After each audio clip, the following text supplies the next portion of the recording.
All right, all right, all right, all right. Shalom, shalom, and shalom, Sister Deborah, prophetess in the wilderness. And you know what? That's all right with me. Coming again on this Deborah platform with another message. And I will say this is a lovely, lovely afternoon, evening in which the Most High Yah has made. And I, Sister Deborah, shall and I will rest therein. I'm coming with a little something, something. It's time to talk. It's time to talk more so about what I spoke of yesterday, and I'm gonna dig in also with what he was saying to me while I was washing dishes. It's some things he was saying that I need to pour out to the house of Israel, and I need to speak it and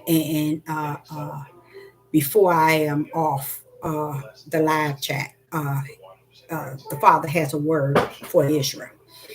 I want to go back to this right hand and this stretched out arm. I'm going to cover the other, say, 7 verses. So I hope you have your Bible, your pen, and your piece of paper. And Sister Deborah is going to cover the 7 verses that she left off of the message yesterday. And I first and foremost want to say to you all that this is how it's going to be with me from now on. I'm going to put out uh, messages that gives my Most High Yah the glory, the honor. Messages that represent Him and who He is. Many people should be tired of hearing about certain people and giving them the glory and the honor. Me myself, because I'm a student of the Ruach Hakodesh, the student of the Creator, and I'm taught from the wilderness, and I say unto you, it's high time that I speak that which teaches me the things that expound and give Him the glory and Him the honor. So I suggest to you, if this is not your cup of tea, I'm gonna give you this opportunity to slither on out like you slithered in, because this message is gonna glorify my Most High Yah, and it's gonna give Him honor and glory. It's going to identify who He was before the foundation of the world, who He is, who He been, and who He's going to be. And with that being said, I like to start with Exodus chapter. Let me get my glasses here. We're going to start in Exodus chapters. We're going to start with chapter 3. Chapter 3, verse 20. Exodus chapter 3, verse 20. I want to cover this because a lot of people really believe that they can crank up their own way of thinking and interpreting the fact that the Father is going to come to take Israel from the 4 corners in the way that pleases them. Mhm. I'm going to tell y'all the truth. I can't say to you that he's coming on a boat, a spaceship, planes. All I know is that's the plan for him to come and take his out from the 4 corners. And you know what's kind of, let me not, don't say sad, Deborah. Don't say sad. I got to stop saying that. You know what's strange about it all? You hear some people talk about the rapture. They could actually get that confused with him coming on the 4 corners for his small remnant. They can really think that he's coming for them. Mm-hmm. As the rapture. Why? Because they were led by the flesh and not by the spirit. Had they been led by the spirit, then he would have told them it's not coming to get you because you sitting up in a place that you worshiping man, you idling man, you praising man, you support man, and I'm coming to get you, and you think you entitled for me to come get you because you're doing those traditions. Oh no. Y'all got him bent up and you got him bent down, because that's not how he rumbles. Okay. And the reason why you don't know how he rumbles is because you didn't give him a chance. You didn't even tarry for him to just come into your presence, into your inner man. You still out here trying to know him from your outer being, and you ain't going to get nowhere. So it's best that you stick with what you've been dealing with, whether it's Muslim, Jehovah Witness, Christian, Hebrew Israelite movement, anyone that you want to pick it, run. Run now, so you can get all you can get from him. Because if you're thinking that he's going to rumble in the way of the flesh of a man or the flesh of a woman, no, he isn't. That's why we didn't respect him and his power. His that right hand and that stretched out arm, we had no respect for him. So I'm gonna bring that respect to him today, like until yesterday. And I'm gonna tell y'all something that's really strange. I never listened to.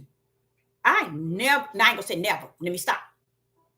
Every now and then I would hear my video, sit down and listen to what I have said. Every now and then. This particular time, the father said, you doing these drinks. I was making my protein drinks. And he said, it's going to take a minute. You cutting all your fruit and your vegetables up. Listen to your message. I said, my message? Yeah, listen to it. And lo and behold, I know that it's time for really, to me, the world should end. I mean, at a blink of an eye. That's what I'm saying. I ain't saying this is not what y'all saying. This is what I'm saying. Why? Because that message had so much anointing and power in it. But guess why he said they didn't take to it? Because it was about him. See, they want messages about the world. They want Donald Trump. They want P. Daddy. They want Dow. They want what's his name? TD Jakes. They need the world. They need the bridge caving in. They need the war over in Israel. They need Palestine and the war with Israel. They need to find out about Iran. They need everything outside of when you speak of him. And this is what he said.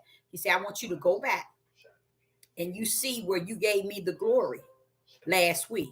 Look at how many people viewed it.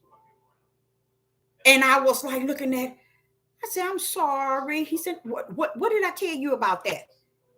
Why are you sorry? See, that's wrong for me even to say. That's why he don't want me to say that. Why are you sorry for what I created in the kingdom, in the heaven? What are you sorry about? I ain't. You see? So when he said that to me, I was like, that is sad. Deborah, what did I say? Don't say that. It's all well. It's okay. I said, you know what? Let me tell y'all what I said. I said, but you said you had pity on your own name, so why can't I? That's what I said. Because you can't have pity on my namesake and pity and sad because people don't want to do me right.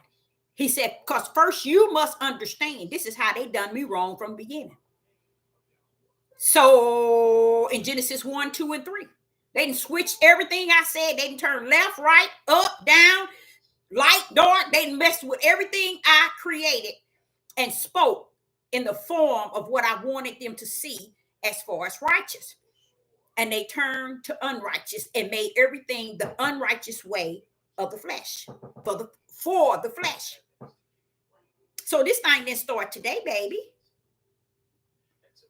It's me giving you the spiritual wisdom, knowledge, and understanding to know what's on the earth. He said, you know how I did Solomon?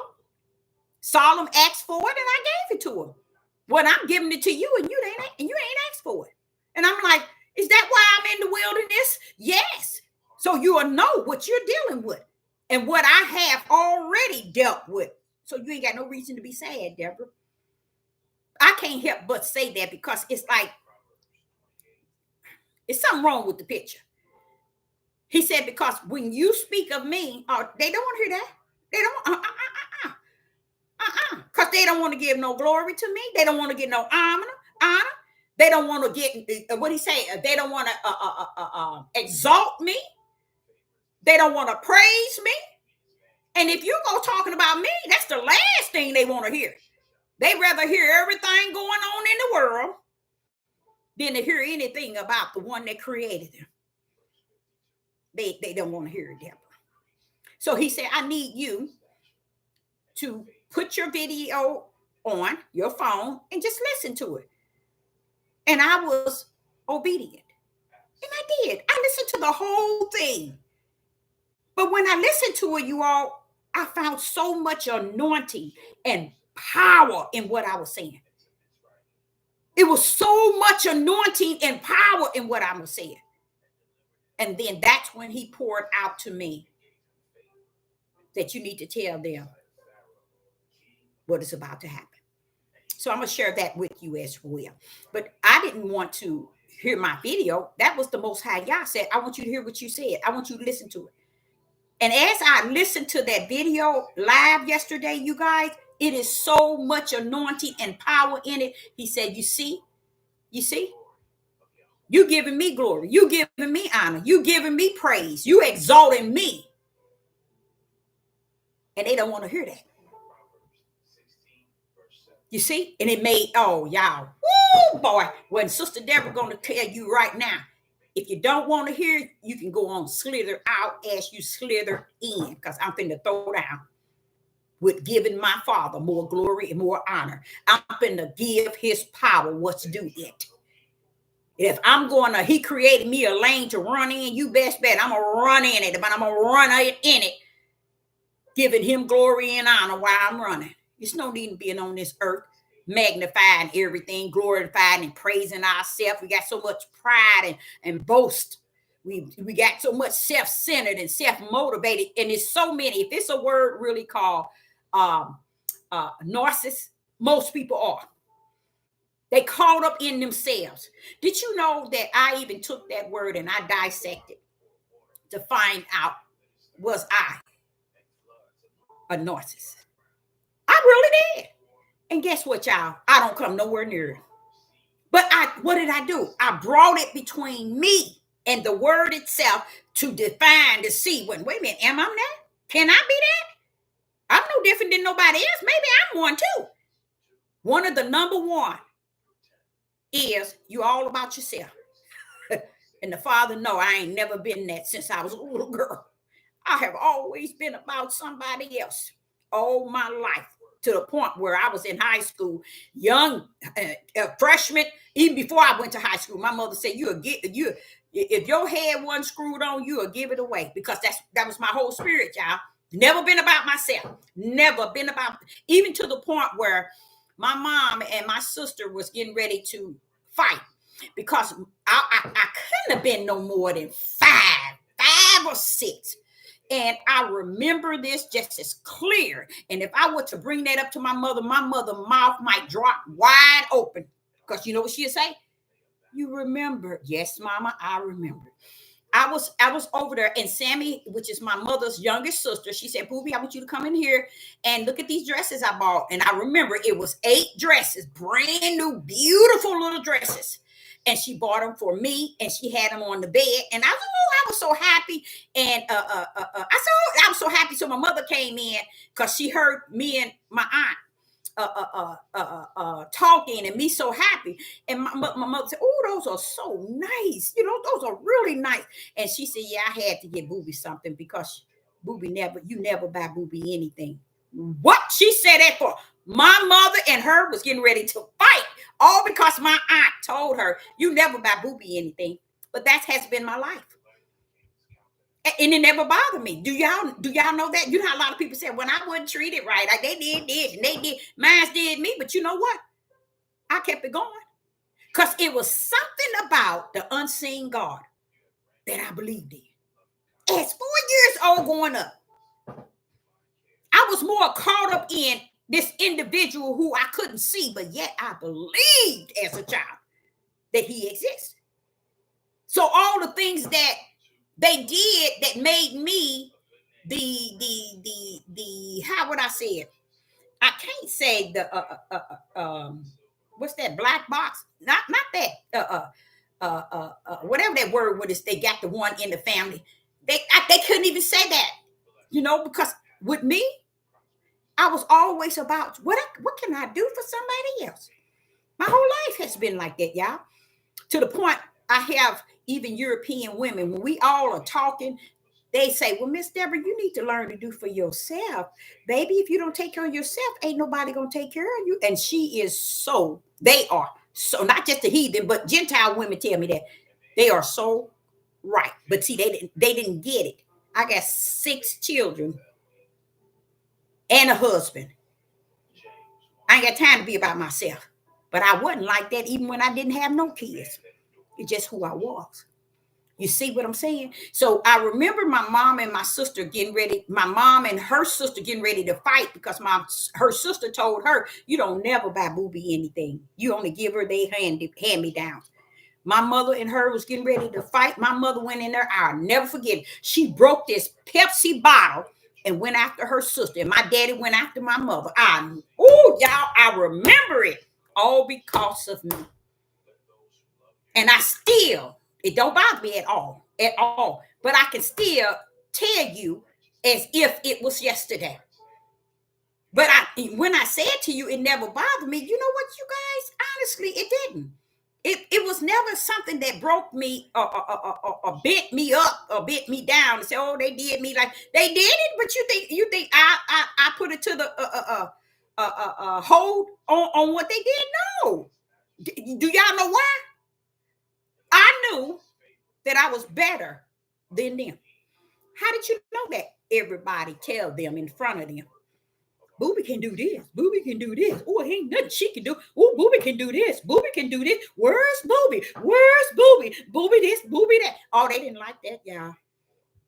It was always me, the one everybody looked for. Always me. Oh, Booby can do. Oh, ask Booby. Oh, Booby. See, they didn't like that. Them sisters didn't like that. Oh, no. And even it's like that today. But you think I can? Honey, if he created a lane for me, I'm going to get my butt in that lane and I'm going to run that lane till it run out. How about that? Until it run out. So let's start in Exodus because it's time for me to give my Most High some glory and some honor and some praise. Let's start with Exodus chapter 3, verse 20. Exodus chapter 3 and verse 20. It's time for me to give him some glory, okay? Some honor, okay? Some praise, okay? Exalt him and who he is.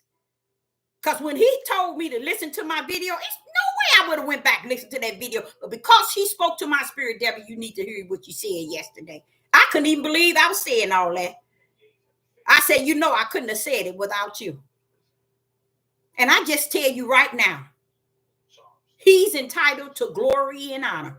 I don't care what captivity you in. Oh, no, let me not say you. I don't care how I'm in captivity. You know why? I got victory in him. I'm not in bondage. He has set me free indeed. So when I see this situation we are in, all I can see is temporary. And no, guess what?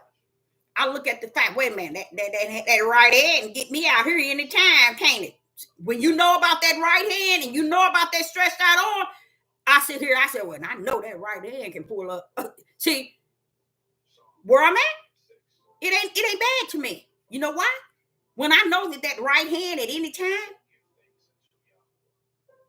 can swoop me out of here at a blink of an eye. That's what I know about the right hand and the stretched out arm. Let's go there. Exodus chapter 3 and verse 20. And it reads, and I will stretch out my hand.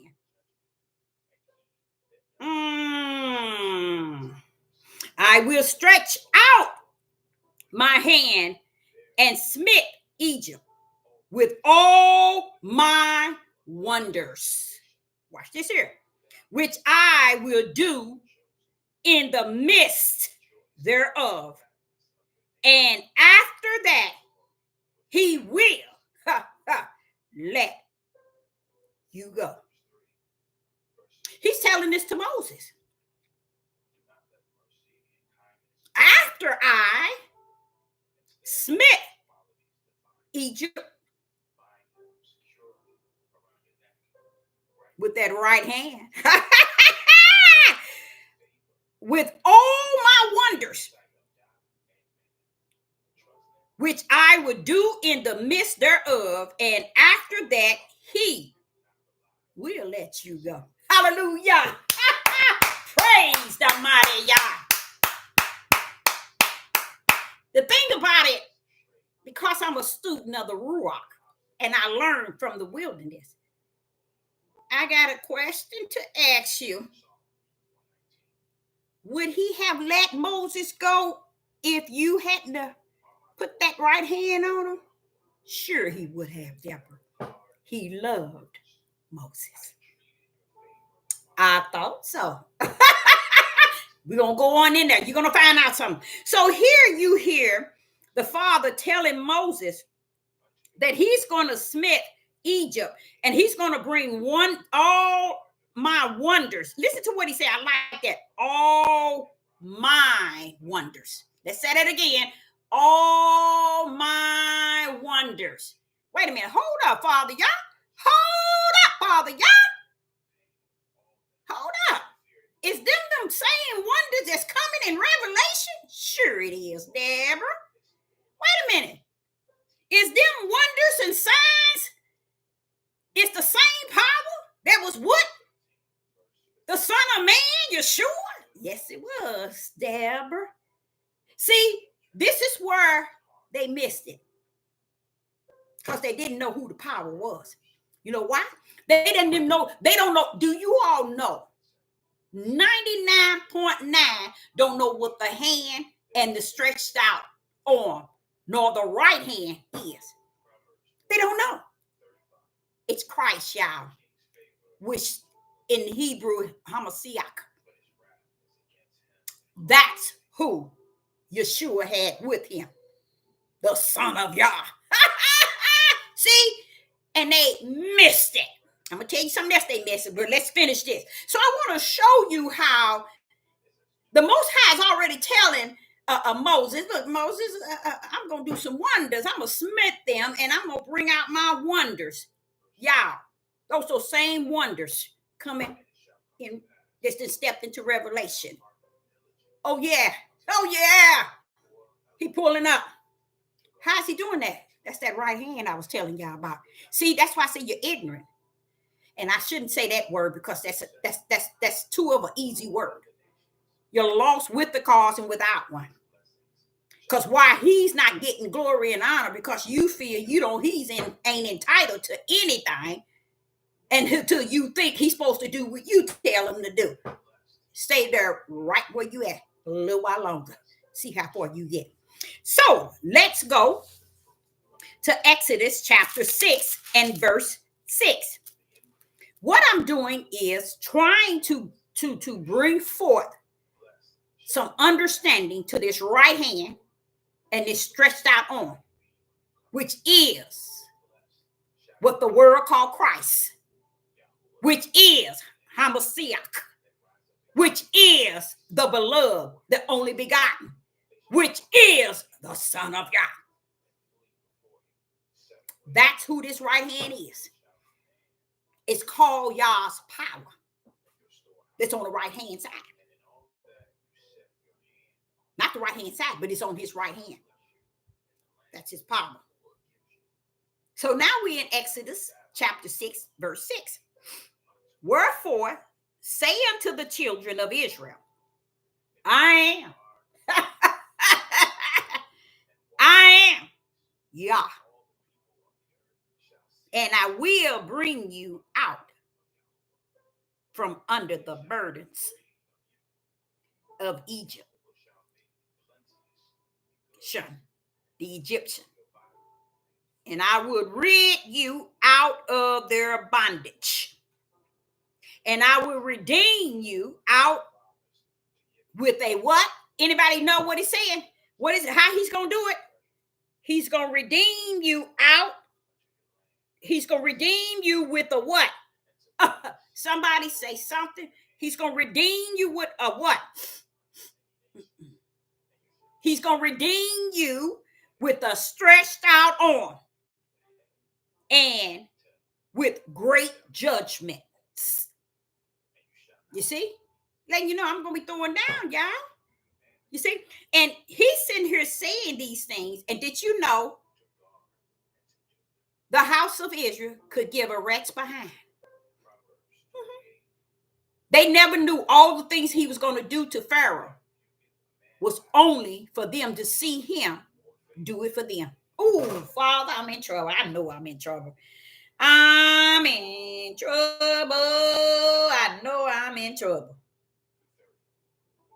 I'm in trouble now. So when you go to Exodus chapter 6 and verse 6, here the Father is telling, wherefore say unto the children of Israel. Wait a minute, hold up. You mean you want Moses to say it to him? You want Moses to tell Israel? Sure I do, Deborah. Because I want them to grip this thing. So all this time, y'all might have thought the Most High was really focused on putting plagues toward Pharaoh because of Pharaoh. No. He wanted Israel to get a taste of his right hand, which is his power. So they will know that I am Yah. But here they are the same way today. Talking about I got his name. We the true Jews. We the true this. And they ain't one of them are looking for the right hand. And they thinking they getting out of here without it. That's why I know a lot of you all lost with the cause and without one. A lot of you all go sink with the Titanic, the United States of America. So he's saying here, Exodus chapter 6, verse 6, wherefore say unto the children of Israel. So he's telling Moses, tell him, Moses, that I am Yah. And I will bring you out from under the burdens of Egypt. And I would rid you out of their bondage. And I will redeem you with what? How you going to do it, Father? Y'all tell them today, Father, because they just as lost as yesterday. Mm-hmm. I'm going to redeem them, Deborah. How you going to do it? Tell them today, Father, because they didn't know about it yesterday. Tell them today, Father. Tell them today, Father. Please tell them today. I'm going to redeem you with a stretched out arm and with great judgment. Why is that? Because that stretched out arm and that right hand is going to throw down on Pharaoh and his army and his people. But here he's telling Moses, tell the people, do you really believe all those plagues came on came on Pharaoh for Pharaoh? Mm-mm. Why? Anybody in live chat? Why is it that all the plagues, none of them was really for Pharaoh, even though they were put on Pharaoh? Why is that? Anybody in the live chat?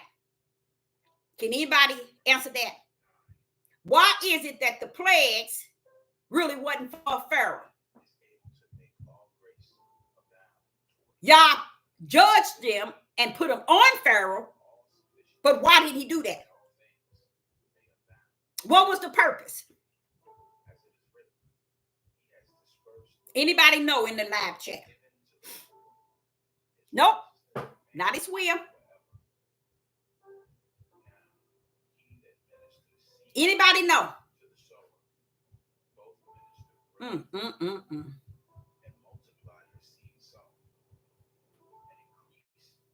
Let's read it again.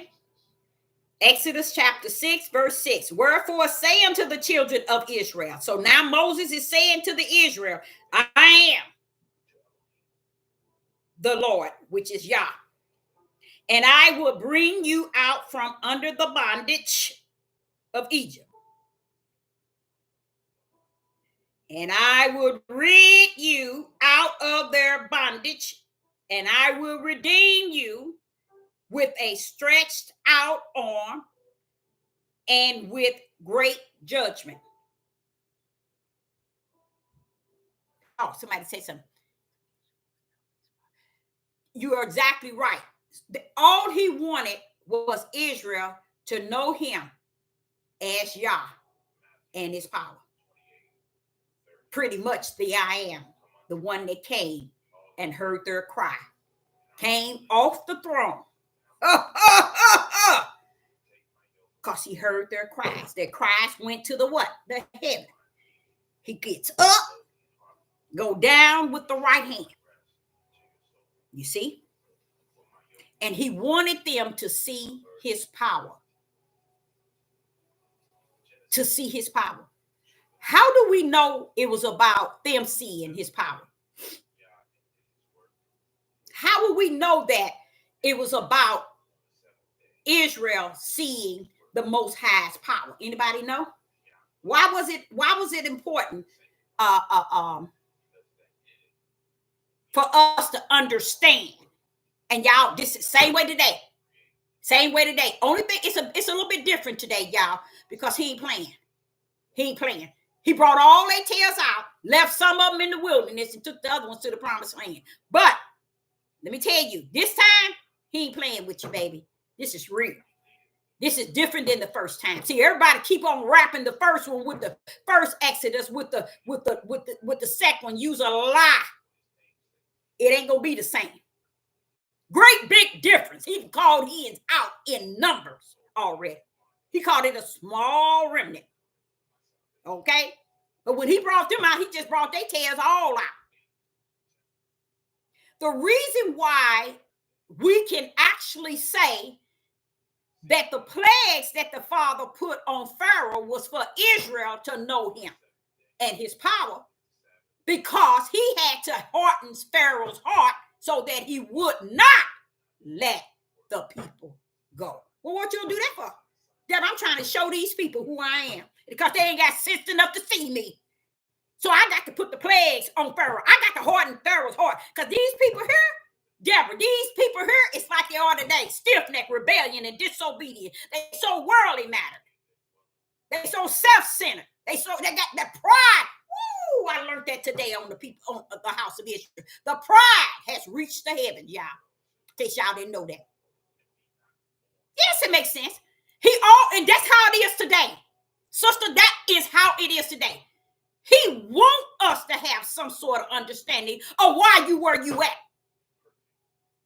And what did you do to get there? And how am I going to bring you out? They don't know nothing outside of the white man did it to us. That's how sick they are. Now, what he was trying to do was get Israel to recognize. Now, I heard you cry from the kingdom. I got off my throne. I brought the whole host of heaven, all power with me. We finna throw down. But wait a minute. The reason why I have to throw down, Deborah, is because these same people that was hooping and hollering, where I heard them cry from it reached to heaven, them same people is still yet today, like they was yesterday. Stiff-necked, rebellion, and disobedient. They are a people loaded with sin. Did y'all know they never saw him? Y'all didn't know that, did you? They never saw him. They never saw him to be who he was. All the miracles and signs and wonder. Why did you think they got over to the wilderness and start murmuring? Why was you thinking they was going up against Moses and said, you brought us out. He brought us, your God brought us out to let us die. Why do you think they were doing all that stuff in the wilderness? Because that's who they was in the land. Now you're going to boo-hoo and cuckoo and cry like they doing today. We the Hebrew Israelites. We the children Jews. We the people of the Most High Yah. Who gives a rat's behind when you don't recognize my maker? You don't give him glory. You don't give him honor. You don't exalt his holy name. Who gives a rat's behind? Now watch what happened. Deborah. They was hooping and hollering, crying. I heard them from the kingdom came down. I already knew who they were, what type of people they were. That's why I had to harden Pharaoh's heart. So while I was in the wilderness, I said to him, I got a question. He said, Deborah, what is your question? Why is it you harden Pharaoh's heart so that he would not let the people go? He said, you knew that Pharaoh loved Moses. Always did. Pharaoh loved him some Moses, y'all. Always did. Pharaoh loved him some Moses. Only reason why Pharaoh didn't let him go is what Yah did with that right hand. Came in, hardened his heart so he would not let the people go. So the father said, now I got to do something with these people, Deborah. I'm going to do something with these people. They got to see me. They got to recognize, Deborah, they got to recognize me. They got to see who I am. Look at all this power I'm going to pour out on Pharaoh and his army and his people and his son. I'm going to pour out all this, even death. And did you know all those signs from the right hand of the Father, just like we just read in Ezekiel chapter 3 and verse 20, it told you who did that. This hand of Yah. Now we in same Exodus chapter 6 and verse 6. He said what? And I will redeem you with a stretched out arm. What's connected to that arm? That right hand, which is the power. They never did reach the level of knowing that the same one that heard their cries when they was hooping and hollering to him, he got down and he heard their cries and come down to take care of the situation. And they still didn't give a rat's behind, like unto today. It's worse than today, I believe, with no doubt. It's worse than today. It's worse than today. These men have made themselves gods. And the Father gave me a message for the house of Israel. A really good message. I'm going to give that before I end this video, this message. So here we are in Exodus chapter 6 and verse 6. There he is. He's showing y'all that he told Moses to make sure you tell him, I'm going to redeem them with that right hand, with that stretched out arm. And I'm going to lead them out. But I'm going to put great judgment on Pharaoh. All in the name of you all. How about that? How about that? We don't care. We don't care. They got out, acted fool on their way there, got to the wilderness, complained from the time they were in there and probably to the time they died. And those that they took out of the wilderness to Josh and took them to the promised land, they did the same thing their fathers did, but worse. And that's why you where you at. You're still doing the same crap. Won't give him the glory, won't give him the praise, won't give him the honor, won't exalt his holy name, won't do nothing but run around here think it's all about you. It's going to be about you. Hold up. Hold up. It's almost your time. Hold up. So you get to Exodus chapter 7. Here we are in Exodus chapter 7, verse 3 through 5. In Exodus chapter 7, verse 3, it reads, and I will hearken Pharaoh's heart and multiply my signs and my wonders in the land of Egypt. All right. See, he telling this to Moses. Why are you doing all that to Pharaoh? Why are you doing all that? Deborah, I'm doing it for Deborah. I'm doing it for these here over here. Deborah, I'm doing it for them. I want them to see my power, my glory, and who I am. Because I am the I am. Now watch this. Verse 4. And Pharaoh shall not hearken unto you, that I may lay my hand upon Egypt and bring forth my armies and my people, the children of Israel, out of the land of Egypt by great judgment. The same one that put you here, which is that right hand and that stretched out arm, is the same right hand and stretched out arm that's going to hit the four corners and bring your tail out. Only thing I have a problem with that.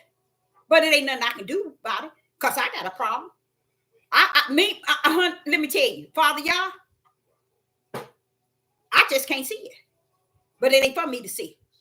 I can't see it. And I'm living in this day and time. I can't see it. Not what they doing towards you and against you, and how they around here swinging their weight, trying to be idol gods. Come on now, Father. No, Deborah, you got to bend. I'm coming for the spiritual Israel this time. All right, tell me something, because the spiritual Israel also got off track, y'all. The spiritual Israel got off track. He'll get you right when he gets you over there. But he wants you to understand that same right hand and stretched out arm is the same one put your tail here. It's going to be the same one that pluck you on the four corners and get your tail out. How you like him now? That's the power of who he is, which 99.9 never knew. That's what was in Genesis 1 that helped create everything. When he spoke the word, his power brought it forth. That same power that puts you where you at is the same power that's going to bring you out from the four corners. And you sitting around and don't give it praise and no honor, no glory, and you're still waiting for it. Wait a minute, ain't it past 400 years? Yes, it is. When he told me there's not a cry in Israel hitting the heavens right about now. That's real bad, y'all. That's real bad. No praise is going up. No cries like it was with the first Exodus. See, they cries came up to heaven. He said, this time ain't no cries. Because these here, the men of Judah and the men of Israel, they think they gods. They have made themselves idol gods themselves. And people are worshiping them like they God. But this was a people that always did that. Even when they got to the wilderness, they was looking for an idol God. We don't want yours, Moses. We want our own. We want to build ours. We want to create ours. We want what we want. That's how they are today. That's why they on these devil platforms, praising these men who's calling them kings, leaders, and rulers, and all these God and all this whole stuff that they giving them. And guess what? Ain't none of them worth a dime. And the truth be told, here, listen to what he said. Exodus chapter 7, verse 4. For Pharaoh shall not hearken unto you, that I may lay. Why is he telling Moses? And this is all due to me laying.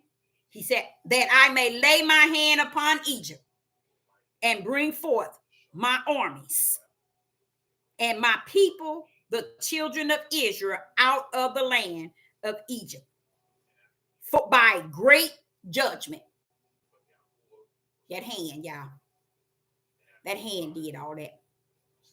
Led them out, parted the sea, cloud by day, moon, some fire by night. All that stuff. All of it. The water coming out the rocks, bread from heaven, mammon, all this stuff. That's the right hand doing all that. That's that same right hand. 99.9 is messed up from the floor up. because they never knew the right hand that's on the right side, the right hand of the Most High Yah. That's his power. That's that same power that's Yeshua, which is the Son of Man, sat on the right hand side of the Father till I make that earth your footstool. How you gonna do that, Father? Y'all tell them, Deborah, with the stretched out hand, with the stretched out arm and a right hand. Y'all didn't get it, and you ain't gonna get it. And he's really don't care if you do. He says, "Oh, you had 400 years to try to get something, and do you know that Judah has not gotten? I'm the prophetess in the midst of Judah. They don't have to hear me. They don't have to listen to me. You're going to hear him. Because that's when you hear him, guess what that is? You see how he bring the judgment on Egypt? He said, Deborah, I'm going to start with the house. The same ones you was for, you for Judah, right? Yeah. And what Judah is Israel, and Israel is Judah. They steal the whole house. I'm coming for the house. My judgment coming for the house. So don't worry about it.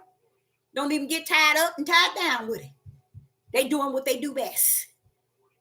Worse than they were with the first Exodus. Still can't see the mighty hand of the Most High Yah. You know, one thing I was telling you, I was thinking though, y'all, I sit and I was in the kitchen and I was saying, but Father, based on when my people came over here at first, you didn't allow them to bring us a mighty long ways, because they was killing us like crazy and hanging us. We couldn't go into places, we couldn't buy stuff, we couldn't go to school, we could see. Y'all didn't see that grace and mercy. You never do. Not Judah, not Israel. They don't see nothing. They didn't see his mighty hand and his right hand bringing judgment on Pharaoh, on Egypt. They didn't see none of that. But then he said, y'all, I just gave y'all 1, 2, 3 chapters and verses showing you how he brought them out in Egypt with the right hand and the stretched out arm. That's that same right hand and stretched out arm came down here with the Son of Man. And that's what made him the Son of God. Not the Son of God, but the Son of Yah, Emmanuel. Yah with him. Why? Because he got Yah's right hand. He's got Yah's spirit, and he got Yah's word with him. But he came down as a flesh of a man, born of a woman. Okay, so here in verse 5, it says, and Egypt shall know that I am Yah. They're going to know. How are they going to know? What did I tell y'all? And it's sad. It's sad. Anybody in the live chat, how are they going to know that he is the I am? How are they going to know that? How is it that they're going to know? Anybody? Listen to this again. And in verse 5, and in Egypt shall know that I am the Yah. How they gonna know that, Father Yah? How they gonna know? Anybody in the live chat? How they gonna know that? How they gonna know that he is who he is? How they gonna know that he is the I am? He is Yah. How they gonna know that, Father Yah? Come on now. They don't know nothing about that, Father Yah. They miss Genesis 1. They don't know about your power in Genesis 1. Relaying or communicating with your word, your power brought forth every word you spoke. They don't even know nothing about that power. So how they gonna know what's going on in Exodus? But they talking today as if he's coming for them. Because they will see all the wonders that they're gonna see the power. There you go. And I'm gonna tell you something. I want to say sad, but I can't say that. What other word can I use, y'all? Let me tell you something in that. Listen to what this here says. When I stretch for, no, it said verse 5. Here it is. And Egypt the Egyptian shall know that I am the Lord with I am Yah. Why is it they gonna know who you are? Because just like you said, because of his power. That's how they gonna know who he is. Because of his power. The judgment. And how he gonna throw down on them. Y'all seen all them plagues. The last one was what? Death. Now, what does it say? Listen to what it say in verse 5. They're gonna know that I am when I stretch forth my hand on Egypt and bring out the children of Israel from among them. Y'all sicker than sick when you don't know about the right hand of the Father. That's the same right hand that's going to bring you out of captivity. Oh, Father, no, I can't say sad. I got to find another word. Father, give me another word. Put it in my spirit that I may say. I'm going to say this again. Exodus chapter 7, verse 5. And the Egypt and what I can't even say that right. And Egypt shall know that I am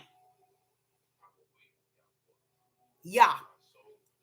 Now, when we tell y'all what's messed up from the flow up there, and then one of you, can anybody? Let me not say no, and I know you can't, but I'm gonna say it. I'm gonna tell you, I'm gonna give somebody a chance. What's messed up with that?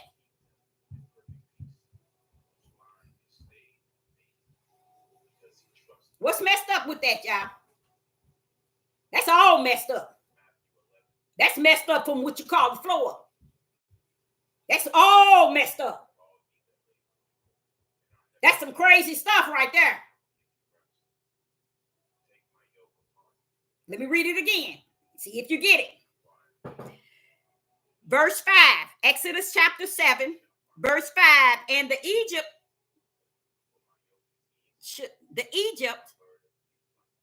shall know that I am the Lord, but I am the Yah, when I stretch forth my hand upon Egypt and bring out the children of Israel from among them. What's wrong with that? Thank you, baby. You nailed that. I like the way you said Egypt is the one that will know. Thank you.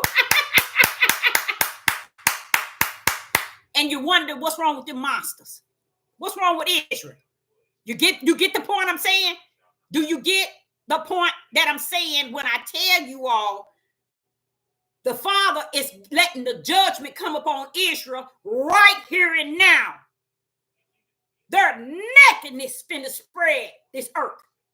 And the whole world is going to see them at their nakedness of who they always been to the Creator himself. And then Yah will deliver them. Why?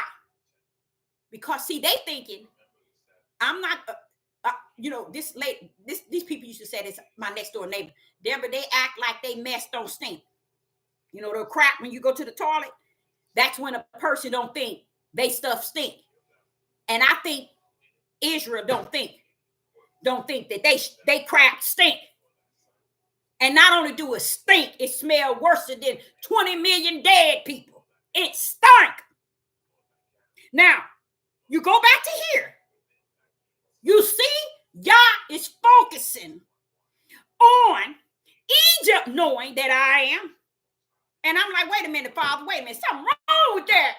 He said, yes. Thank you for recognizing it. You know what's wrong with it? You would think Israel would know that he is the I am. You see what I'm saying? Egypt getting the punishment on them, and not Egypt. Egypt is getting punished. And you would think Israel would say, we special. Whoa, we know that he is, y'all, because it's happening to them and not to us.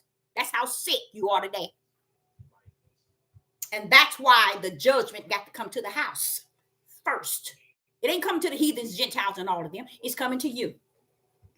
It ain't coming. He want me to let you know. I'm gonna give you the insight of it at the end of this message. See, y'all walking around here dealing with people that you shouldn't be dealing with, because they ain't telling you the truth of the whole matter of nothing. Now listen to this.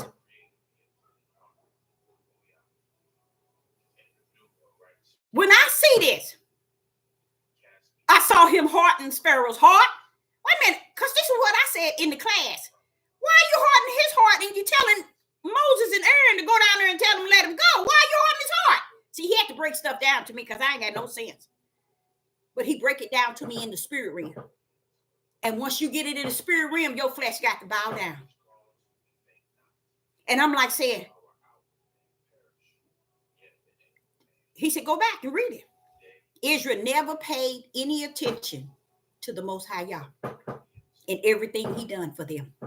When he opened that door so they can come out of Egypt, and he put the judgment on Egypt and Pharaoh and them, and didn't do it on Israel and brought them out, they still didn't see his right hand, his stretched out arm. So now Sister Deborah is in full understanding why they can't see it today. They're going to feel that bad boy. You don't have to see. See, that's the difference. See, the first Exodus is totally different from the second. The first Exodus is totally different from the first.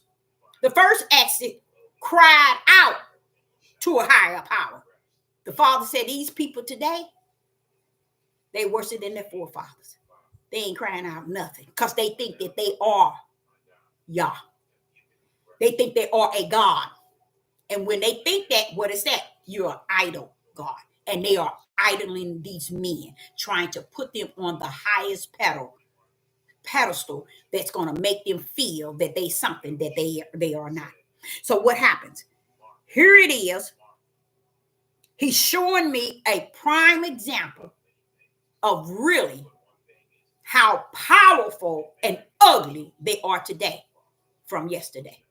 So if they was this ugly yesterday during the time of Egypt, and they're worse today, oh man, Father, I see now what you're talking about. He said, but Egypt, listen to this, they cried out. Y'all heard their prayers and their cry. He said, today, these Israel and Judah, they ain't thinking about crying out to him because they think they are the God. That's where they're placing themselves from the kingdom. They think they are the God. You see? And another thing, those that are here in the United States and all on the four corners, guess what we got, y'all?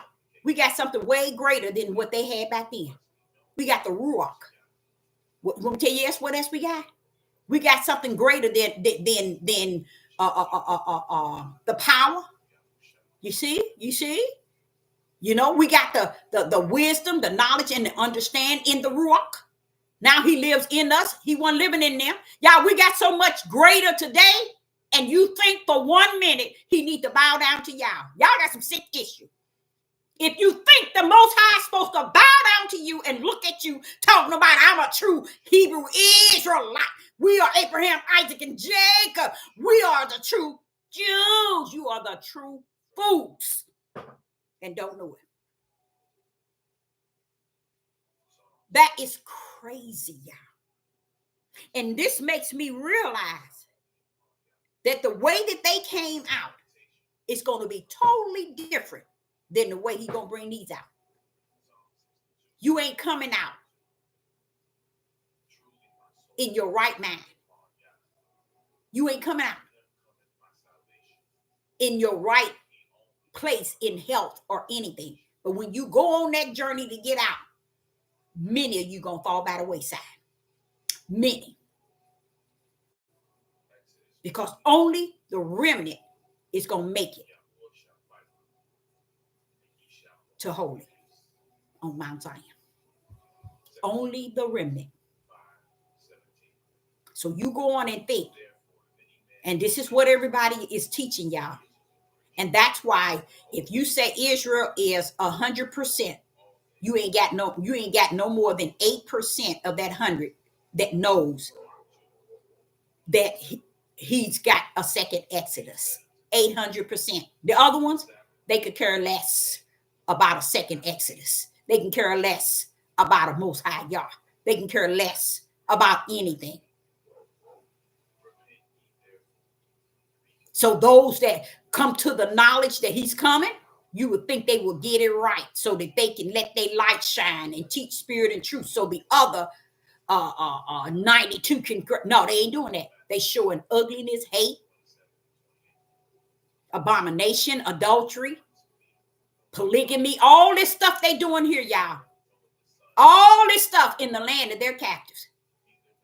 So they really not in captivity, are they? When they thinking that they can come out of the realm of really where we at. They think they living outside of what he said in Deuteronomy 28. That's another thing a lot of people don't understand. They're trying to make Yah a lie in Deuteronomy 28. And they feel successful that I made you a lie. You said I wasn't going to have this. I wasn't going to have this. And I wasn't going to have this. What it look like I got now. Roll! Let me close this door.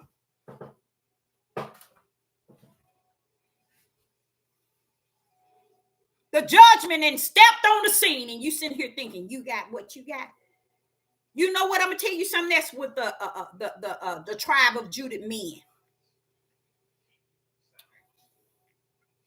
Oh, he got something for you, bro. It's in already. It's in. It's already in. It already did part on the earth.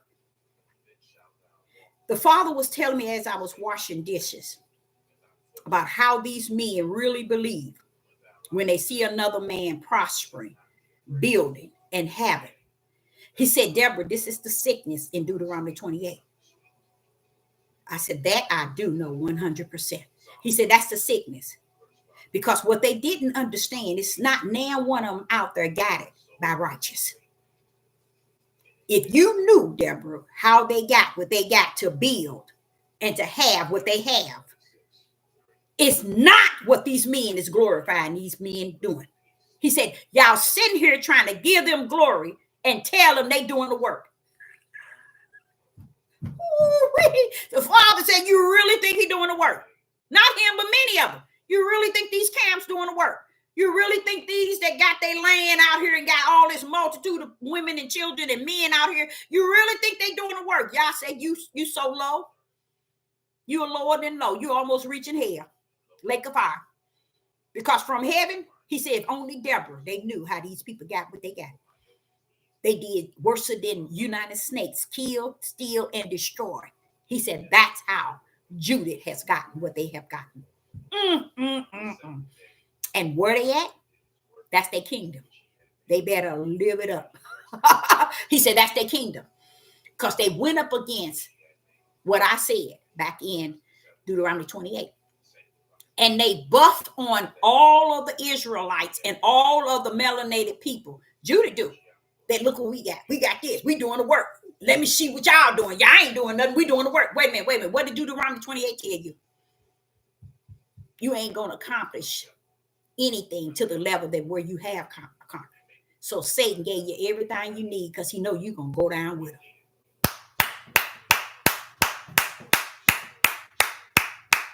He done built you up just to tear you down. And who did that? Who did that? We read yesterday that I sent them lying prophet among them. And them same lying prophets I sent among them, Deborah, I'm going to destroy them with my right hand. He talking to Israel. So y'all go around here and be bent up and be bent up and be up and down all you want. Y'all really think y'all escaping something? Every last one of you think you're escaping. You ain't escaping nothing, baby. Because the one that I come to know that's on that throne, hey, wait, baby. He knows the ins and the outs, the ups and the downs. And guess what? He knows everything. He sees and knows everything. You ain't getting away with nothing. See, that's what Deuteronomy count. See, what they did is they felt that they had counteract Deuteronomy 28. Because what they did is they sit now, they got people idling them, worshiping them, serving them like they are God. That don't match Deuteronomy 28. And if it don't match Deuteronomy 28 in what Yah said, guess what? They gonna have it, and the judgment that we're in gonna take it away from them. It's gonna walk my Father's word out according to what he said. Oh, they might not have took it from you today. Oh, but baby, they gonna get that thing tomorrow. You see what I'm saying? You can't whoop nothing on this creator with this right hand and his stretched out arm. You can't get out here and think that you can defeat him in every shape, form, and fashion, because these men putting you up on a pedestal and you putting them up on a pedestal. Ain't no kings, ain't no queens, ain't no Lion of Judah, ain't no nothing in there one of you but foolishness and wicked and evil. And I sit back and I sit there and that's kind of sad. No, okay, I'm sorry, Father. I'm going to get in trouble. I'm going to get in trouble. I better stop saying that. Pharaoh and his Egypt, they saw the power of Yah. They saw that right hand. They saw that power. But that power was coming to help Israel, and Israel didn't see what was out there happening. Y'all don't see nothing wrong with that? This is what bothers me. People really don't see. Same way today. And this is helping me out a great deal, because this is the first Exodus. See the mindset of Israel back then? Just as stupid as it is today. But today it's worse. Never recognizing the power of his right hand and his stretched out arm. And I thought in Genesis they missed it. Chapter 1. They done missed this whole book for sure. Y'all done missed this whole book for sure. This don't make no sense. This don't make no sense. And then here they go. Oh, he's coming to take us out of here. Or he's coming to get us. And we're getting out of here. He's coming on the four corners and get Israel. Take us to the promised land. Now, let me shake y'all up a little bit. Let me kind of wake you up a little bit. Now, right here, he said, I'm going to show y'all something. Now, why he's going to do it? Only thing that I know is he got to be coming for the spiritual Israel and not Israel. He got to be coming for the spiritual Israel and not Israel. He got to be coming for the spiritual Israel and not Israel. Watch this here. When you get to Exodus chapter 7, he said, and Pharaoh shall not hearken, verse 4, Pharaoh shall not hearken unto you, that I may lay my hand, there go that power, y'all, upon Egypt and bring forth my army. Bring forth my army. See, y'all never knew nothing about that, did you? Y'all never knew nothing about that, did you? Bring forth my armies. Watch this here. And my people, the children of Israel, out of the land of Egypt by great judgment. Now watch this. Listen to this. Listen to this. And Egypt shall know that I am the Most High Yah. And Egypt shall know that I am the Most High Yah. What's the difference? What did he say to Ezekiel, Isaiah, and Jeremiah? What did he tell them? And the heathens shall know that I am the Most High Yah. The Yah of Abraham, Isaac, and Jacob. And the heathens shall know that I am. Remember, I was battling with and the heathens shall know, and the heathens shall know, and the heathens and the nations shall know. What are they gonna know? Why are you concerned about the heathens and the nation, Father Yah? Why is all that? He had to show me, because Deborah, they gonna recognize that I am the Most High Yah when they see my glory, my power. They gonna magnify me. They gonna praise me. They gonna exalt me. How are they gonna do that, and why? How? He's gonna let the judgment pour out on Israel right now. He's going to let it pour out right now. And once it's to the point where he say, okay, now let me go get spiritual Israel, which is a small remnant up out of here. Because they lost with the cause and without with Israel. But they didn't know that I got a ram in the bush. And it's called my spiritual Israel. Because y'all messed up for sure. He had already given the promised land to Joshua. They made it to the promised land. He did what he told Abraham, Isaac, and Jacob. But this promised land ain't nothing compared to the promised land on Mount Zion that's to come. Oh, yeah. So therefore, it lead me to understand this is spiritual Israel you're coming for. Now watch this. He's not worried about Israel knowing him. He already know you ain't got no sense. You ain't had no sense. You ain't had no sense in the first Exodus. All those judgments he was putting on Pharaoh for your behalf, so you too may recognize his power and his glory and the power he was doing and what he was doing for you. Now time did you recognize it? That's why you got stuck in the wilderness, and that's where you died off at. And then here y'all are doing repeating the same thing but worse. And out here killing one another and robbing and stealing and raping these young girls and these young boys and all this polygamy and all this marriage and these men trying to put themselves on the highest pedal on the face of the earth and don't even understand, Bobby, baby. You about to go down with the Titanic. You're just too ignorant to know it. But that's why I'm here to tell you. You're going down. So what happens? This is the same thing that he says is going to happen. And the heathen's going to know who he is. And they're going to praise him. Wait a minute.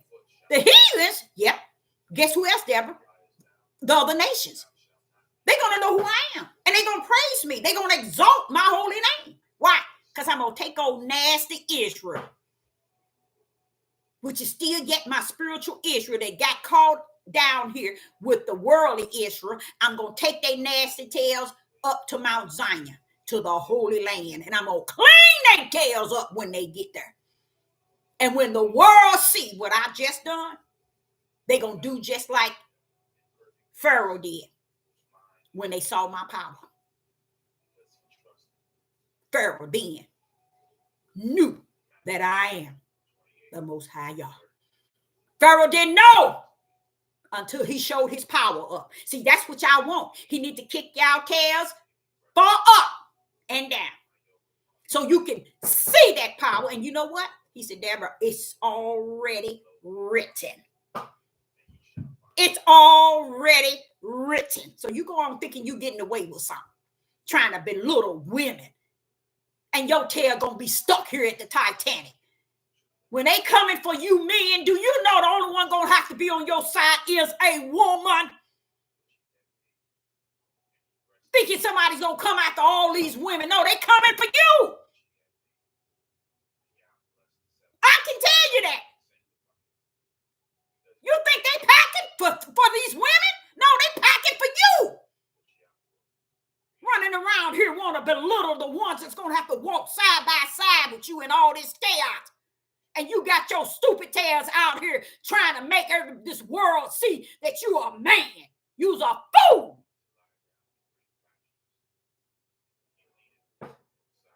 And that's why his judgment is riding your rear end. He's going to tear your tails up. And the whole nation going to truly hate you when they see you trying to defend yourself, and you ain't going to be able to defend yourself because you done messed up from the floor up. You done messed with that right hand and that stretched out arm. You crazy people. You don't know what the right hand and the stretched out arm is. Ask Pharaoh.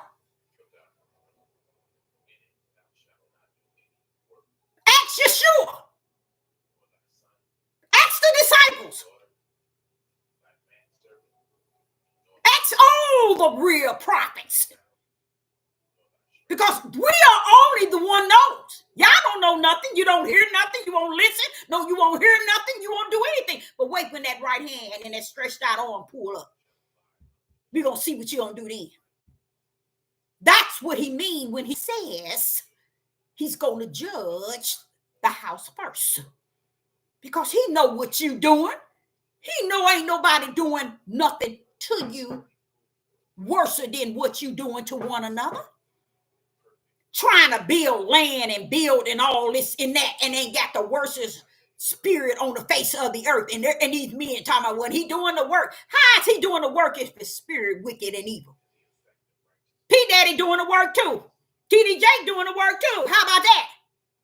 So that shows you the ignorance of men, especially Judah, the one that I was called as a prophetess to be among. And I have truly sat before the Most High and just called them out the way I saw. The Father said unto me, Deborah, you see well. Yeah, I see it. I see it for what it is. And only the heavens can measure what I'm seeing. And for him to tell me I'm seeing them for who they are, I don't need you. You don't even have to hear me. It ain't going to stop his right hand and his stretched out arm. It's because he's going to tear your tail up. Then you wondering why in Isaiah it says Isaiah 3 and what is it? Isaiah 3 Isaiah chapter 4, 1, 2, and 3.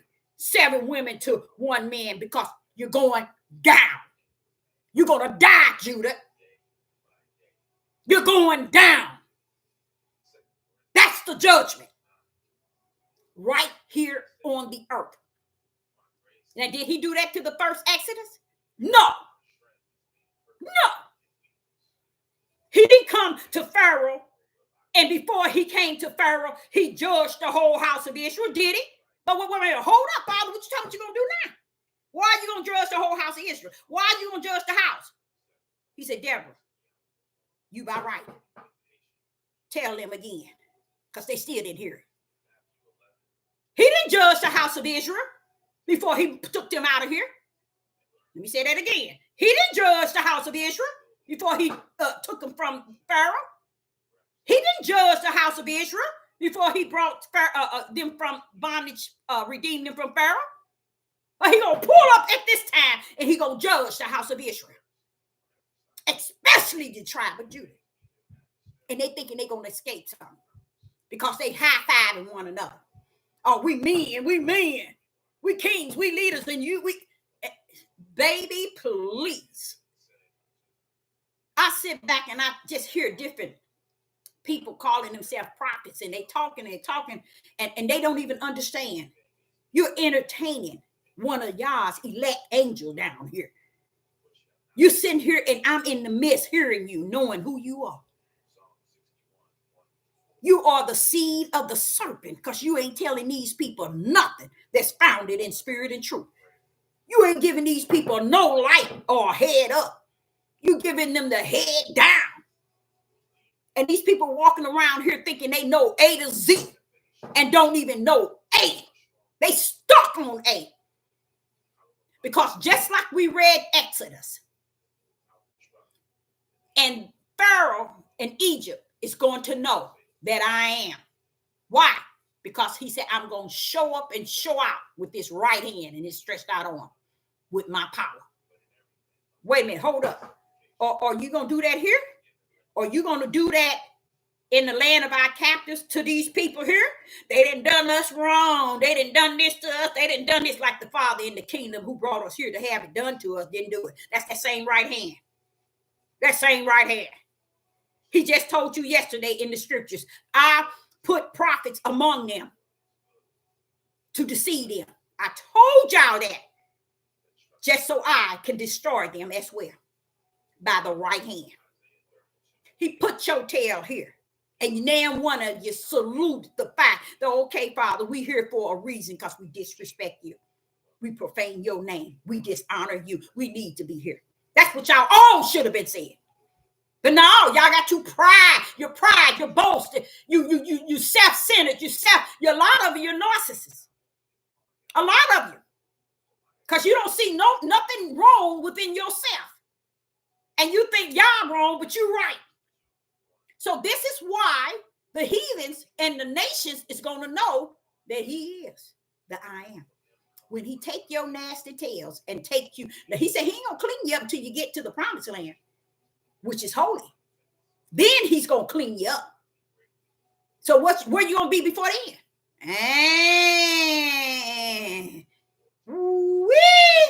They're going to be some thinking they going somewhere.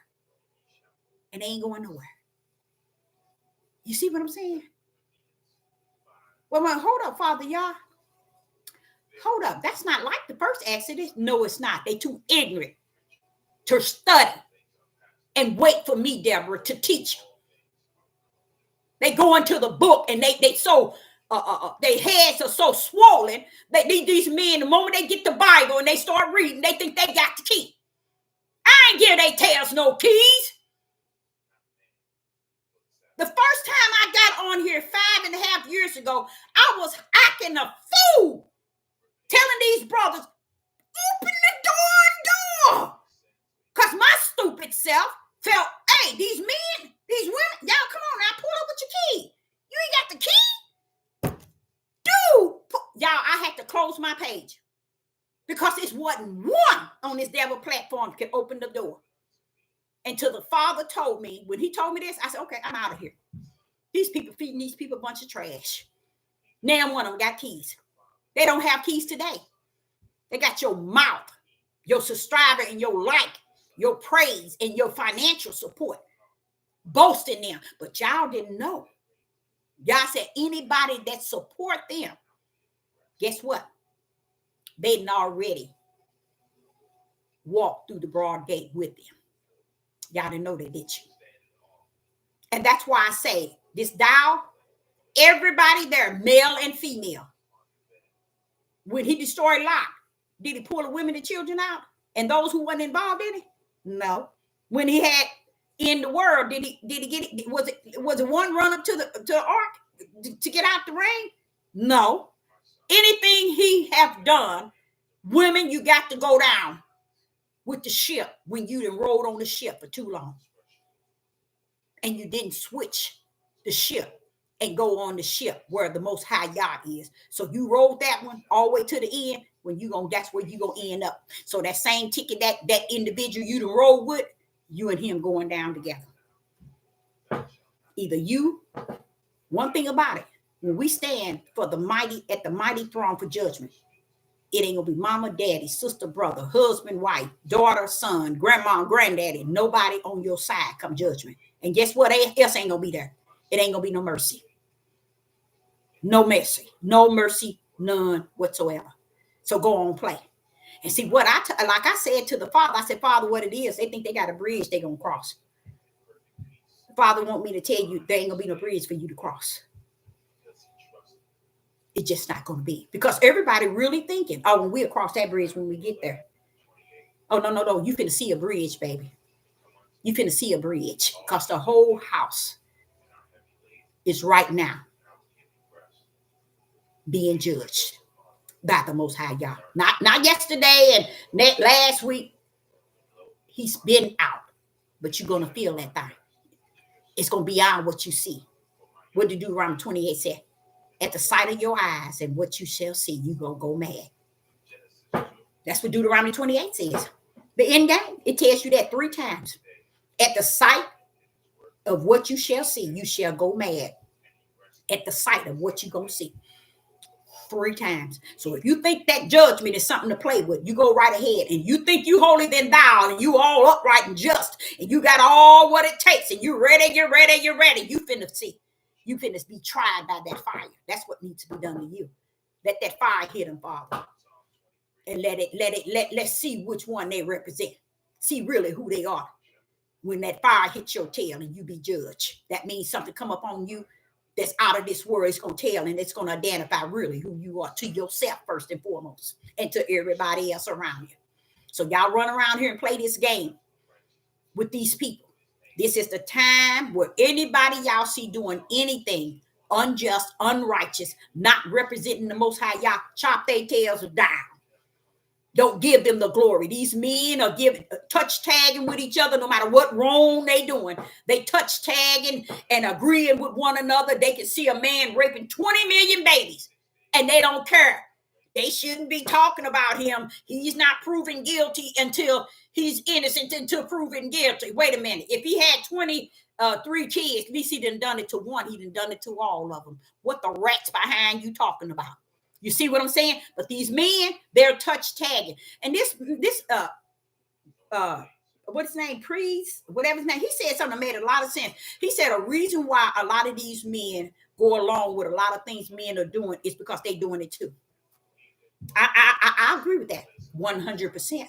And that's why he got it in there covered twice, where they can study it and see. You want to be like them, you doing what they doing, and you want to keep quiet. Did you all know? Let me explain something to you all. When you are silent, you do not represent the Most High Yah. Father said, when you know someone is doing something, say something. But what people are doing now, they're getting pleasure from everything they're reading and seeing on these devil platforms. These men was praising the idea that that young lady got chopped up by that white man, praising him. Just ask that young lady that got beat up at the at the McDonald's somewhere in St. Louis, and the man stomped her head. These men are praising. See, this is why I say to y'all, they're that sick. See, y'all thinking I'm trying to get me a husband and a man. You better leave that mess alone. I mean, you better leave that mess alone. We're in the midnight hour. We ain't in the early morning. That means that the midnight hour means you in a dangerous time in this day. Let me see what it says here. Matthew 24. And I'm going to stay firm on this one. I mean, because I hold firm. I even speak it everywhere I go. And I get into a conversation. I make sure I let people know. Matthew 24. Matthew 24. And where is that at? Where I see 24.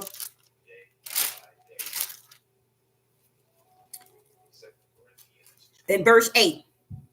It says here, all these are the things, are the beginning of sorrow. It's the beginning of sorrow. We've been in that time. And what was that? Verse 7. Matthew chapter 24 and verse 7. For nation shall rise against nation and kingdom against kingdom.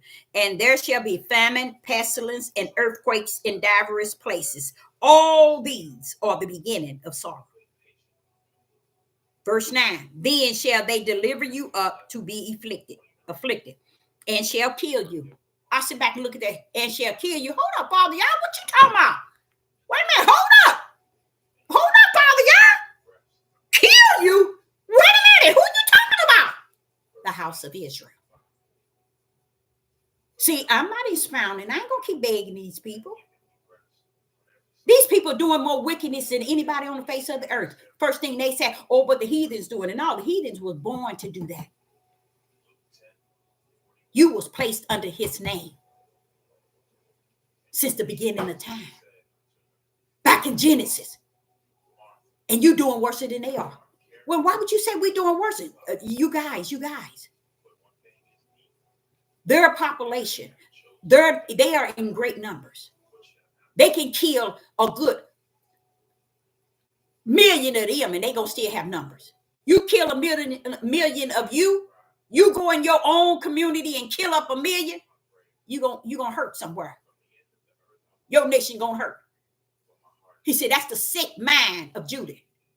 They don't see where they dampering, they tampering, they broke down, they done tore down, they done ruined their whole nation. And they nation running around with their chest out, lifting weights and trying to say a woman need to be where she needs to, where they can have dominion over her. Use a fool. The only chapter in this instructions and direction is Genesis 1. And in Genesis 1, he called it out. Dominion was for them and not him, but he and her. See, y'all messed up from the floor. And you know what? I'm all for his judgment on the house. I'm all for it. Because I have saluted Deuteronomy 28. I see where it says, until we are destroyed. I see where it says you're gonna go mad in the sight of what you shall see. And I told him I'm already there because I'm seeing it. See, it's meant for you to see it, Deborah. Because these clowns on this earth, they ain't gonna never see it until it's too late. You see?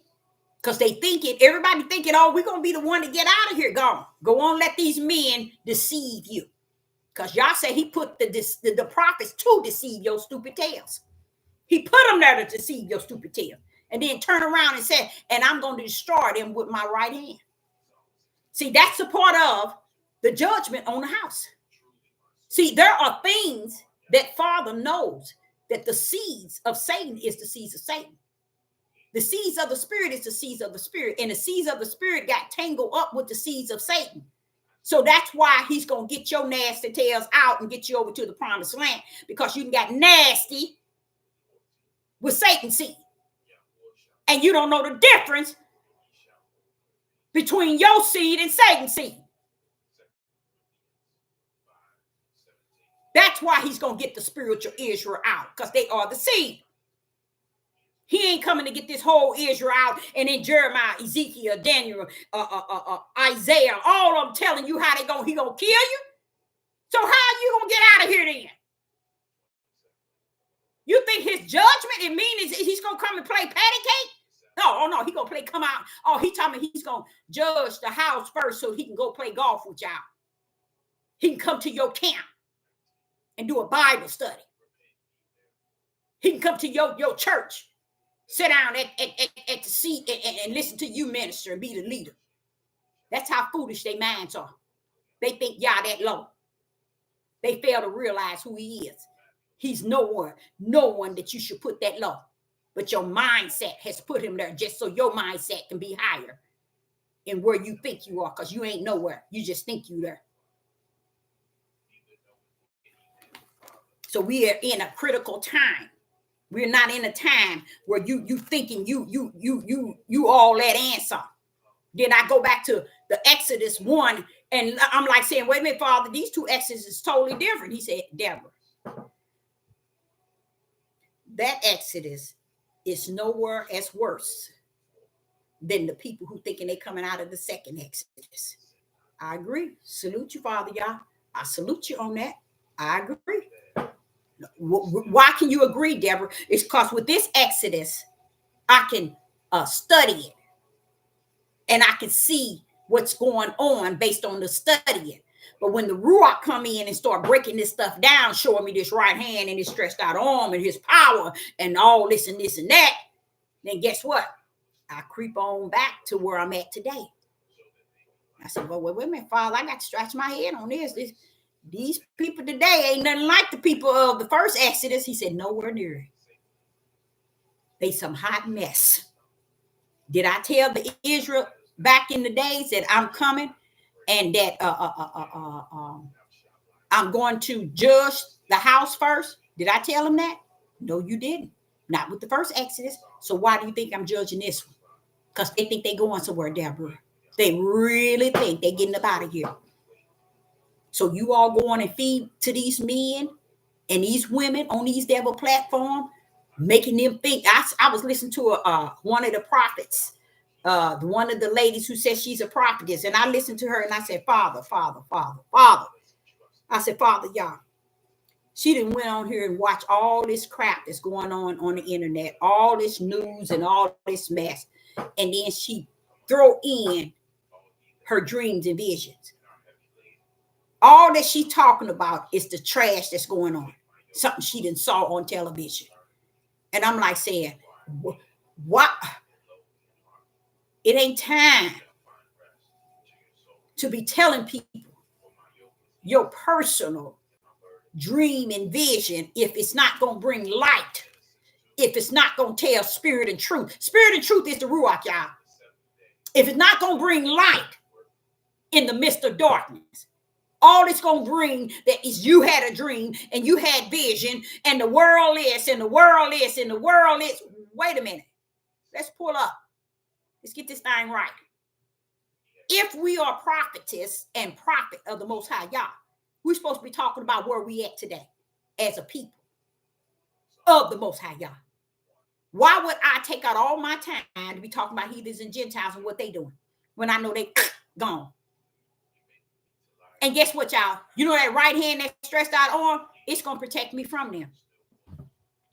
Who's going to protect you? You don't know nothing about it. Who's going to protect you? As from what I see in Matthew 24, they shall afflict you and kill you. And in other parts, Yeshua was talking about, they shall kill you and think that this is what is right. They've been doing that all this time. But what he said, we in the midnight hour, they're going to do more than that. Because my judgment had hit.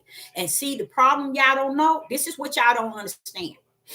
When the house of Israel is being judged, what did he say? He first got to go to the what? The house of Israel. Judgment. Do y'all understand who hear that? Who you think hear that? Who do you think hear that? Anybody in the live chat? Who hears that? Who hears it? Who knows it? Satan got a hand up in it. Why? Because don't forget, this is his day. Proverbs 16, verse 4. I created, Deborah, tell him. Again, with that right hand, I created evil and wicked for the what? The day of evil and wicked. And that's where you at. So that's why Satan is pulling up, showing up, and showing out. Got these here Negro men thinking they gods. Most gift to the world. And their whole energy is geared. Their whole spirit is geared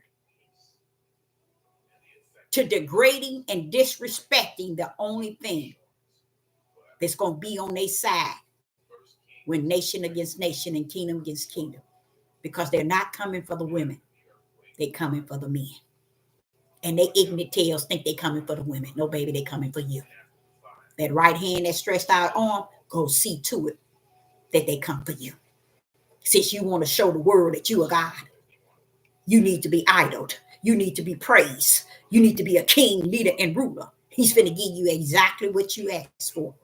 But all that you ask for is going to be in this world. And you're going to die in this world. So,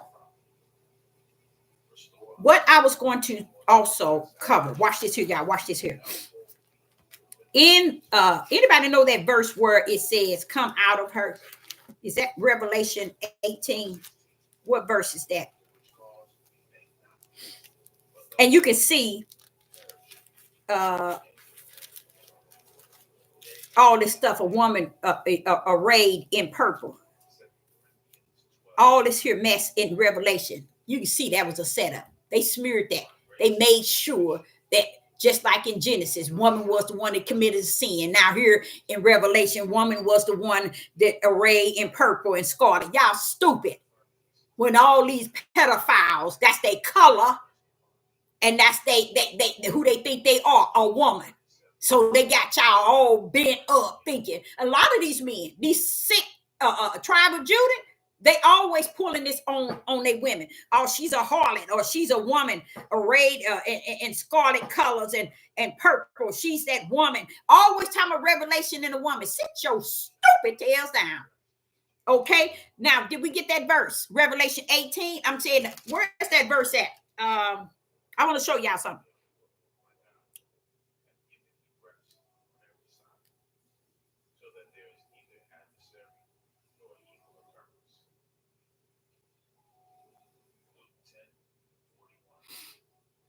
Anybody, if you happen to get that verse where it says, come out of her. And because you see where it said, and I saw the woman drunken with the blood of the saints. Women don't even drink like that. That's a man. See, that's what I'm saying. This woman got to be a LBGYQR, whatever. Now, how they like it. Now, put it on where it need to be. Only one going to be in scarlet and purple is a gay man. Stop lying, talking about a woman. See, that's what I'm saying. If it wasn't for the ruach in me that teaches me the truth of the whole matter of this study guide, I'll be cuckoo clock all day and night. I wonder, and a great, I'm looking for that. I'm still looking for it.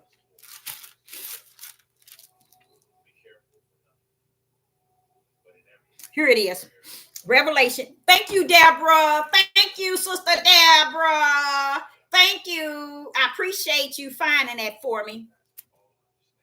Revelation 18, verse 4. Revelation 18, verse 4. And I heard another voice from heaven saying, now listen to this, heaven speaking. And I heard a voice from heaven saying, come out of her, my people, that ye be not partaker of her sin, and that ye receive not her plagues. If you think for 1 minute he's telling Israel to come out because he know Israel gonna come out, no, Israel ain't coming out of her.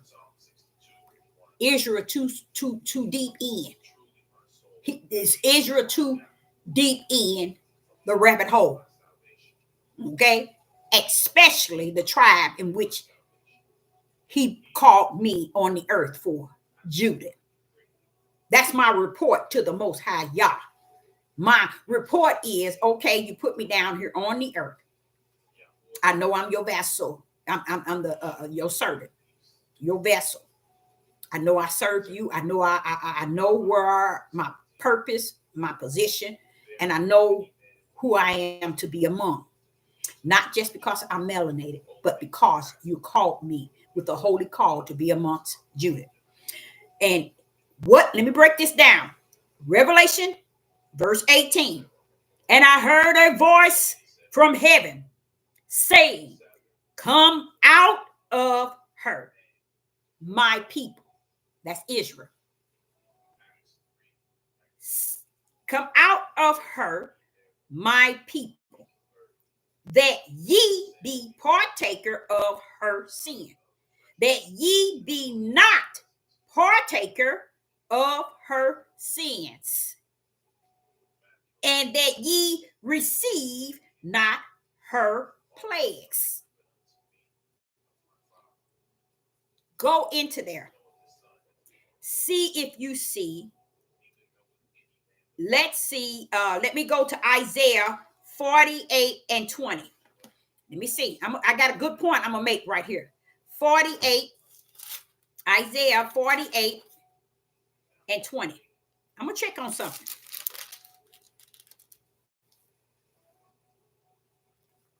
In Isaiah 48 and verse 20. Go ye forth of Babylon. Flee ye from the Chaldeans. With a voice singing, declaring ye, tell it even to the end of the earth. Say ye, Yah has redeemed his servant Jacob. Yah has redeemed his servant Jacob. Okay, now let's go back. Let's go to 2 Corinthians, verse 6 and 17. And then you're going to understand where I'm going with this. I like that one there in Isaiah chapter 48, because it says, with a voice singing, declare ye, tell this, utter it even to the end of the earth.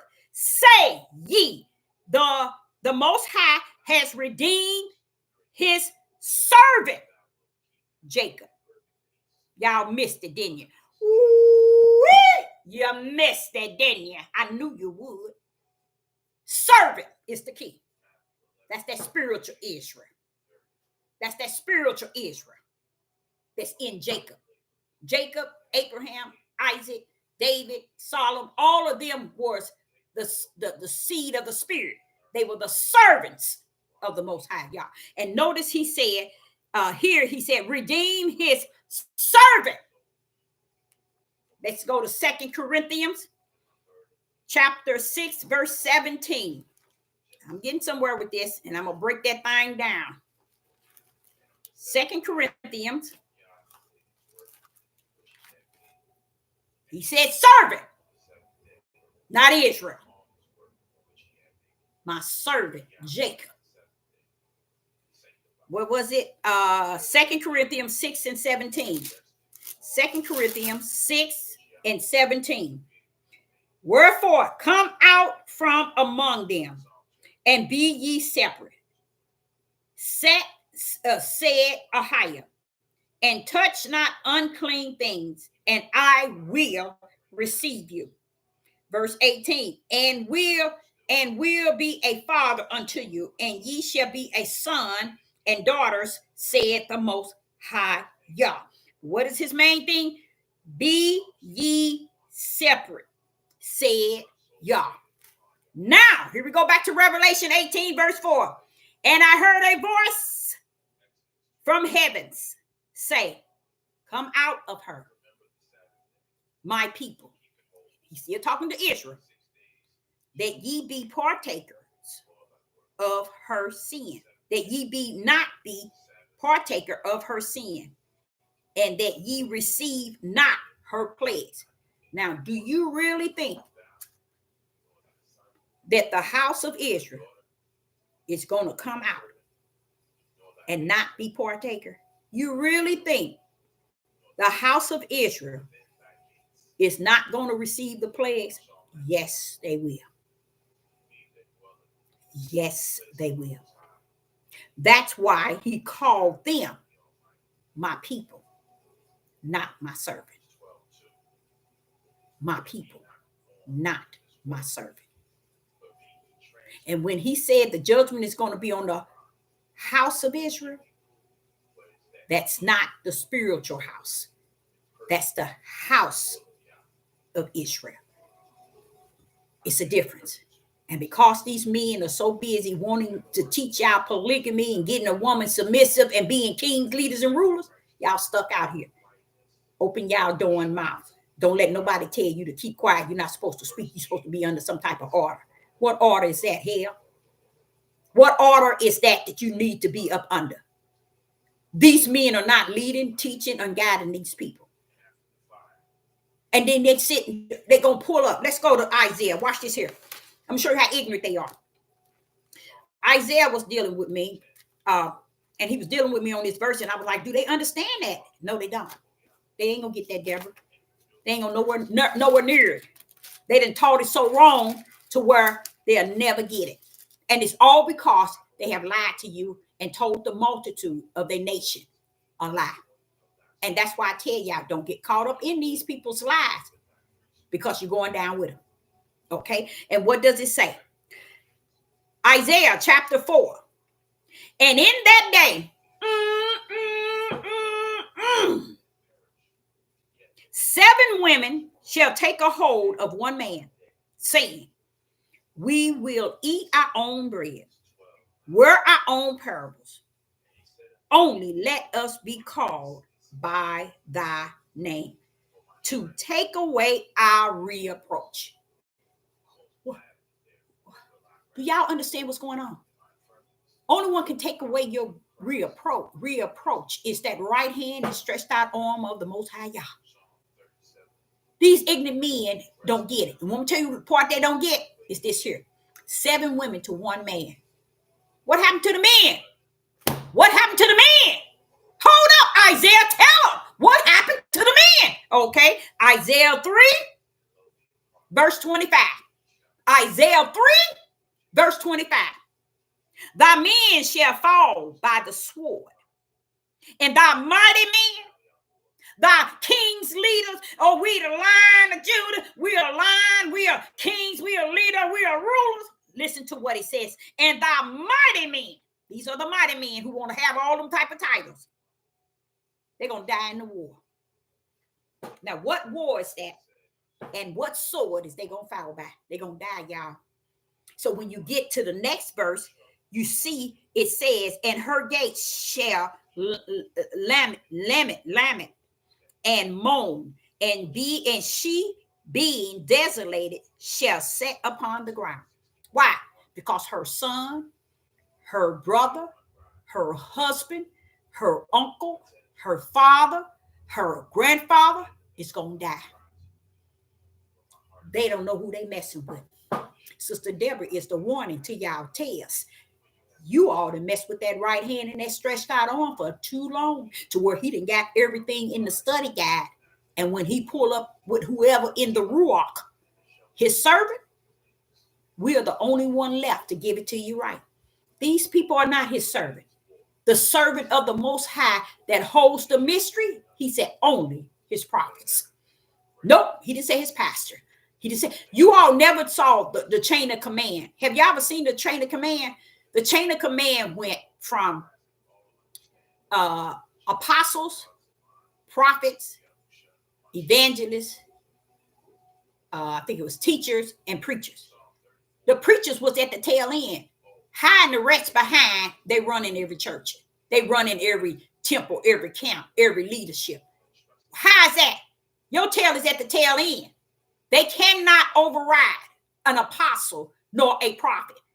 They can, and their whole idea about keeping the women quiet, use a food, and use a food. And the Father told me, when you gonna tell a female to keep quiet? And I said, I have the rocks to cry out and praise me.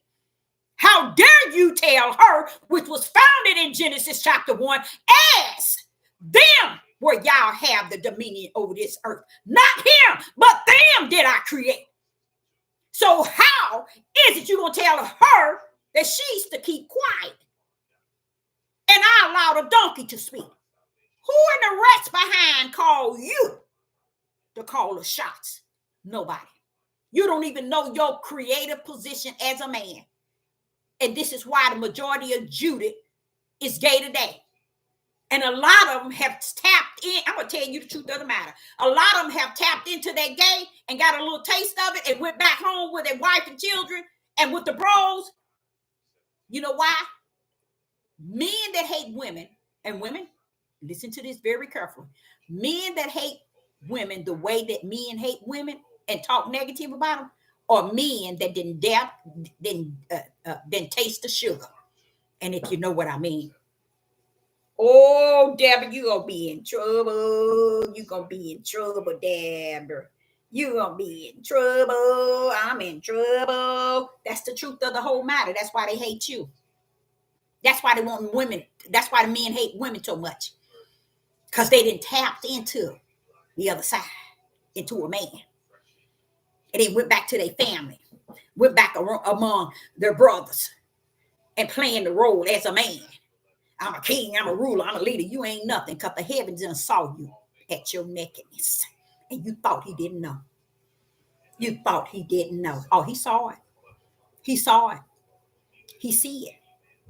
See, these people on these platforms, they ain't got no sense. Ain't got none whatsoever. They sit among you and feed from you, eat from you day and night, years and years, and don't even know.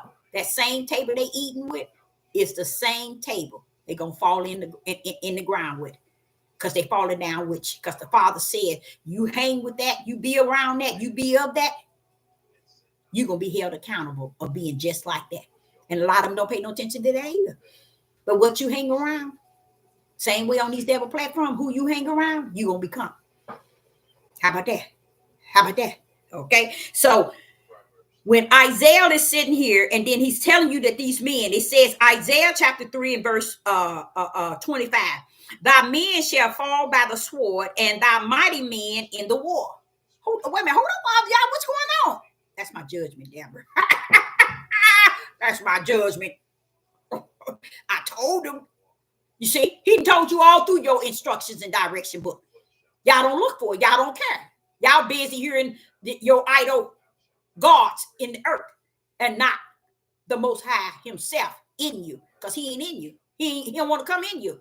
When you choose to listen to these people on this devil platform and buy into what they said and feed into what they said and don't have that rock like the day of Pentecost when they came, he showed up and showed out.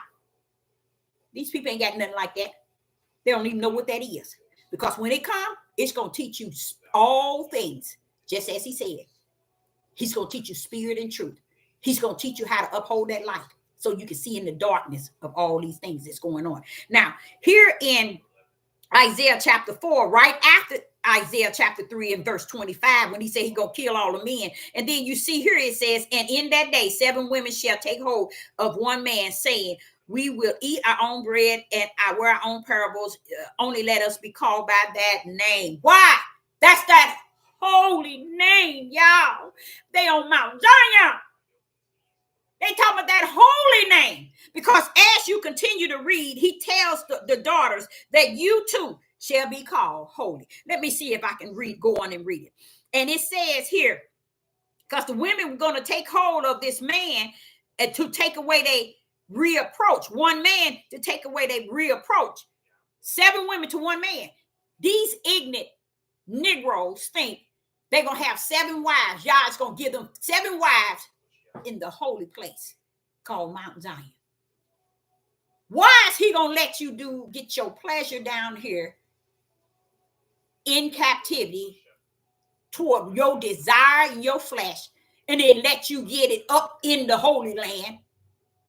You's a fool in a fool, because you know what? You ain't coming from the ground to go up into no Holy Land, because he got your number, and your number belong on the earth where you getting all your pleasure and your desire. Okay, now he turned around and he said, Isaiah chapter 4, he's talking 7 women shall take a hold of one man. He's letting the women know. He's letting y'all know up front. I'm going to kill lay butt, just as Deuteronomy 28 said. That's the end game of Deuteronomy 28. He's going to kill lay butt. He said here, men shall fall by the sword, and they're mighty men. That's them people like Dials. You think you got it going on. Your mighty man mouth gonna get what you got coming. Yeah, these men can keep on touch tag and agreeing with everything you said, knowing that you ain't been anointed nor appointed to lead no flock. You leading those astray because Yah said he put you there to deceive them. Ooh-wee! But you know, you all, in your instructions and direction book, a lot of times he said he put things there to deceive the people. So it ain't nothing new. He always allowed it to be said that he put these people there. Because if he's going to have the deceivers, and Yeshua going to prophesy that there's going to be deceivers in the land, when don't they need somebody to deceive? So why have deceivers and you ain't got nobody that can deceive? See, y'all know what to do. He know how to cross them T's and dot them I's. He know what he doing. So what happens? And then it says in Isaiah chapter 4, in that day shall the branches of Yah be beautiful and glorious. What happened to the man? It's not a flesh man. They talking about holy, the most high Yah. That's the man. Let us be called by your name that can take away our reapproach. No flesh of a man can take your reapproach. Only Yah himself. See how they bent that up? Oh, he giving us 7 wives when we get to the promised land. You fool. You ain't going to make it out of this land. So how you talking about 7? So here go verse 2. In that day shall the branches of Yah be beautiful and glorious, and the fruit on the earth shall be excellent and comely for them that are escape Israel. Escape of Israel. You're going to escape captivity. Do y'all get it? What they're talking about, the women, is the promised land. They want that holy name. They can take away their reapproach. They ain't talking about no flesh of no man. Because all their sons, and not all of them, but a lot of them going to die. It tells you that in verse 25. Isaiah chapter 3 and verse 25. They going to die. He says the men shall fall by the sword, and the mighty men in the war. Y'all want to think you want Giles. You see him with all his guns and stuff, baby. You doing real good because you're gonna need them bad boys before you end your life in. You're gonna need them because it ain't gonna help you. Okay. Now, then it says in verse 3, Isaiah chapter 4 and verse 3, and it shall come to pass that he that is left in Zion and he that remaineth in Jerusalem shall be called holy. Y'all see that, women? See, don't let these people deceive you by great number, but if they do, it's okay. Y'all say he put them there for you. Ooh, Debbie, you in trouble. You in trouble. He put them to deceive you. The deceiver is put there for those to be deceived. So it makes a lot of more sense to me. I'm getting blessed tonight because that all wraps in it together. Okay. And he said, and it shall come to pass, he that is left in Zion, in the Holy Land, and he that remaineth in Jerusalem shall be called holy. These women are going to be called holy. That's the name they want to be called. That's what they said. Let us be called by that name. So it can take away our reapproach. What name is that? Holy. Okay. And it can take away our reapproach. And it says here in verse 3, and he that remaineth shall be called holy, even everyone that is written among the living in Jerusalem. When the Lord shall have washed away the filth of the daughters of Zion, and shall have purged the blood of Jerusalem from the midst thereof by the spirit of judgment and by the spirit of burning. And if you read Isaiah 3, you can see where he's going to judge the daughters. And women, let me tell you, it's beautiful what he's going to do. It's the things he's going to do. And somebody maybe can make it make sense.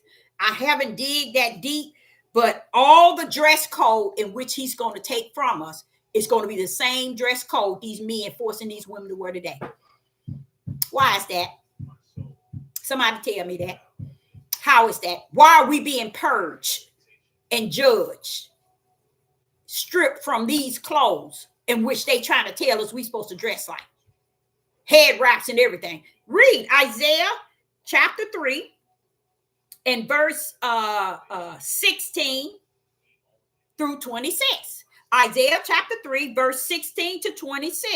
This is your judgment, women. Today, I want you to know this is the judgment of the Most High Yah for you. Okay? When you're heading to the promised land, this is how he's going to judge you, before you get over there. You see what I'm saying? So this is your judgment. So when you see your judgment versus what he don't do with the men, and he turn around and tell you, and you're going to have sackcloth, and you're going to have a crown burning, scab in your head burning. When I know that's to be true, because I already have mine. So I know that's true. So what I'm saying is, he said you're going to be in sackcloth and burning instead of beauty. That's your judgment, women. That's why you need to praise him. That's why you need to glorify him. Because he's sitting here telling you, I'm not going to destroy you, women. Let them do what they want to, say what they want to, kill, steal, destroy you in any shape, form, or fashion, because they already destroyed in my eyes. That's what the Father said.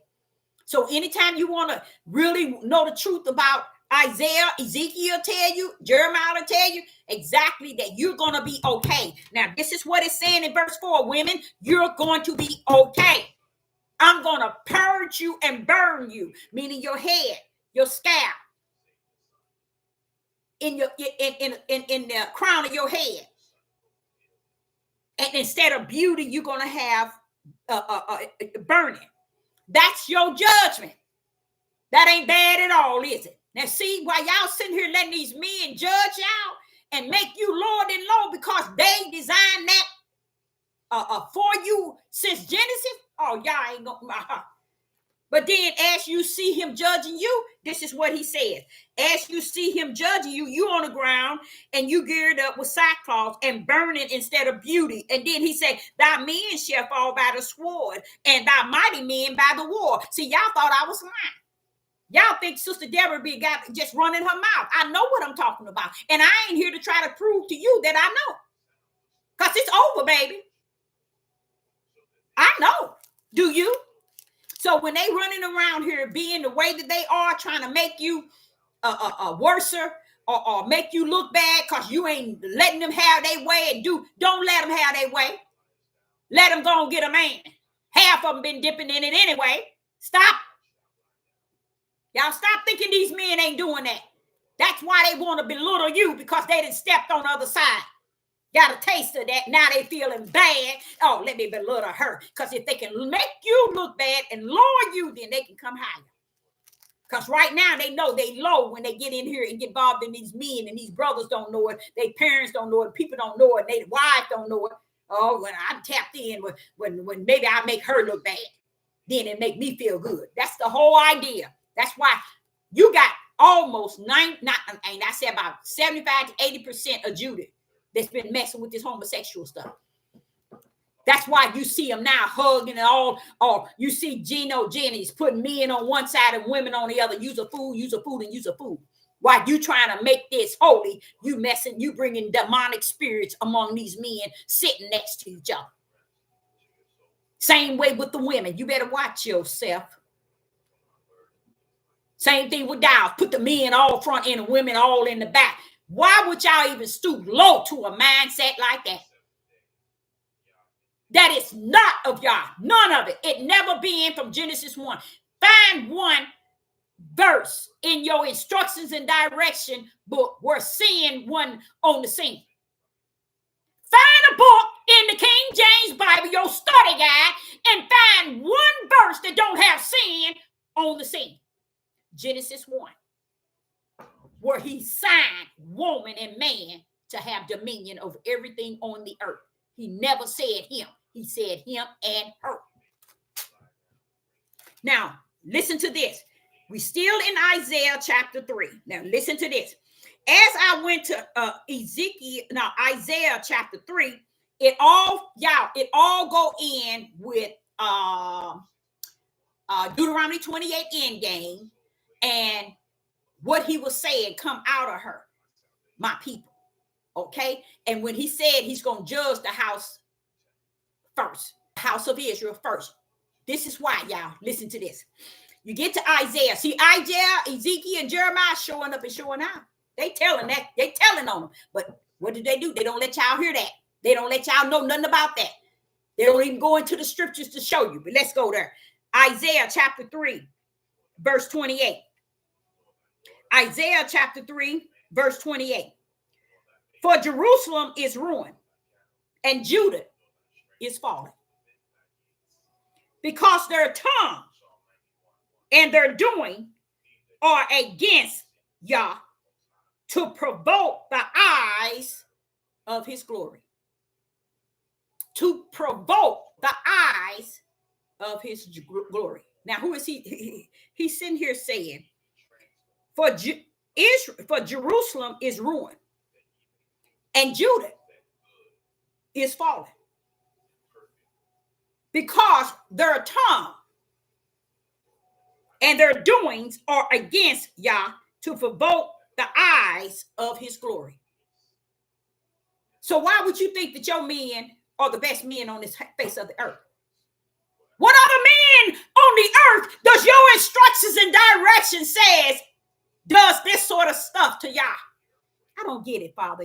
Father, these people don't get nothing. They don't get nothing. Y'all lost. What other nationality that does the most high Yah like this? Judah. I told you they are ugly people. We are one ugly people on this earth. And the reason why Sister Deborah can say that, I'm a living prophet, not a dead one. I sit back and watch how we conduct ourselves after he listed us under his name. Listen to what he says, y'all. And that's why these women, I tell y'all, stop running behind the tails of these men. They run around chasing their own tail and another man's tail. And you run around here trying to uplift your tail. Okay.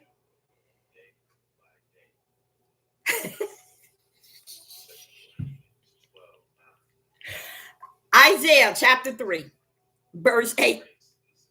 For Jerusalem is ruined, and Judah is already fallen.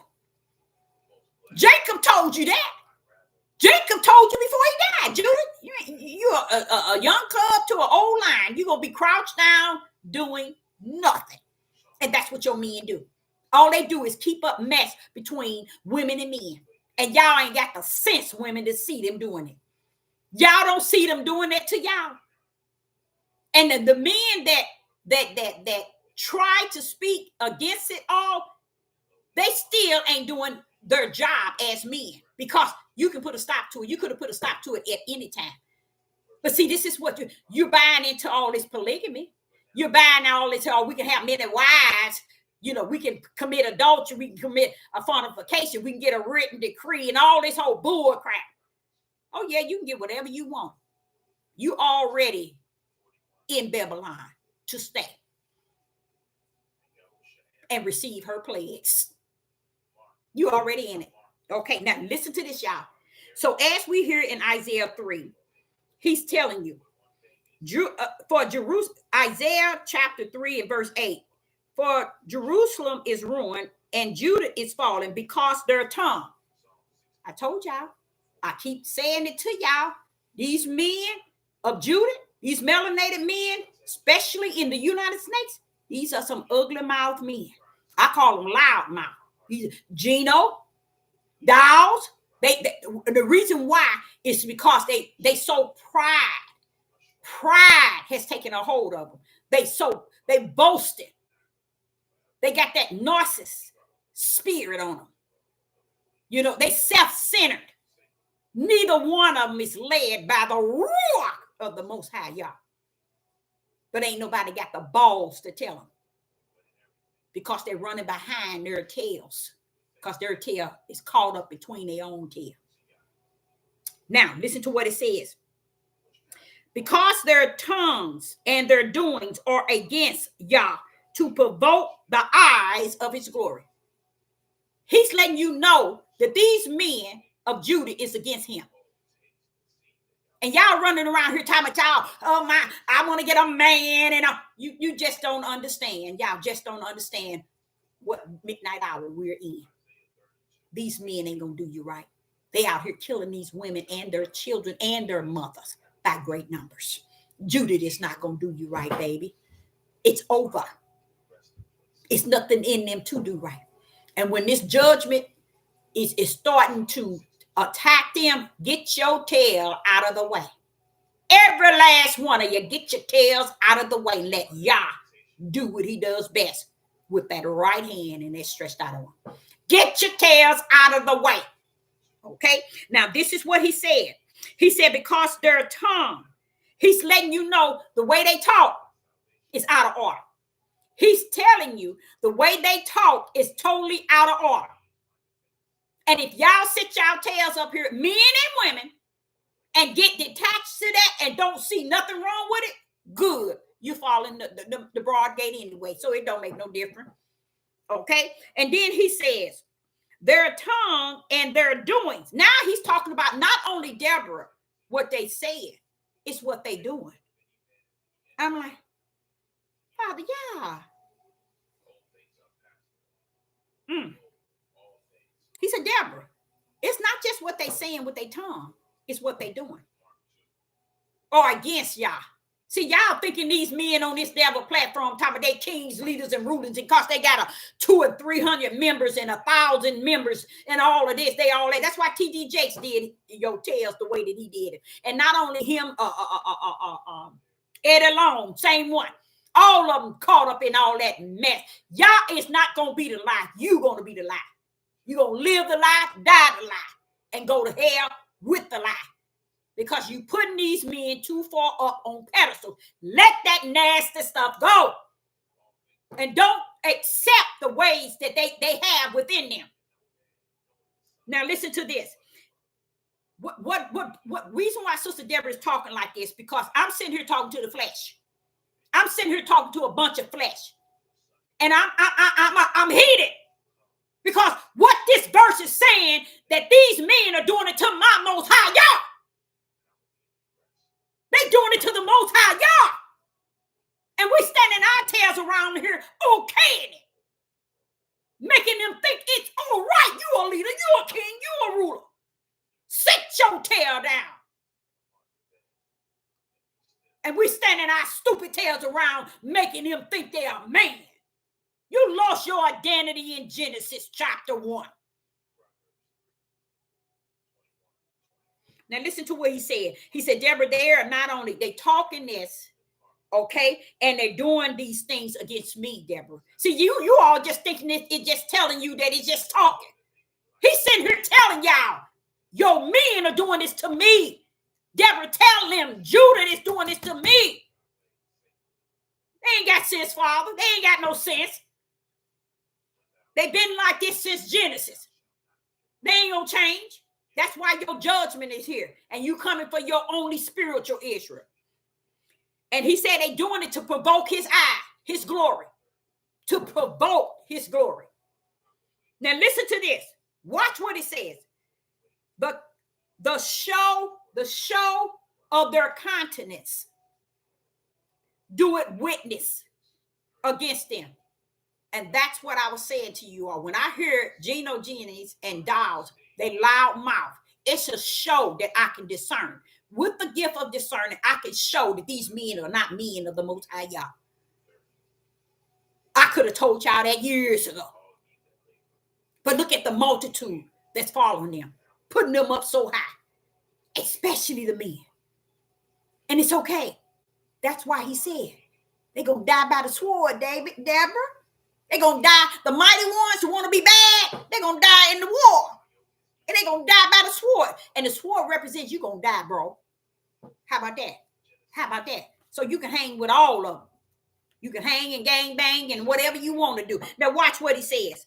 In verse 8, in verse 9, he says, and the show of their countenance do it witness against them. He said, Deborah, they even dressing and looking against me.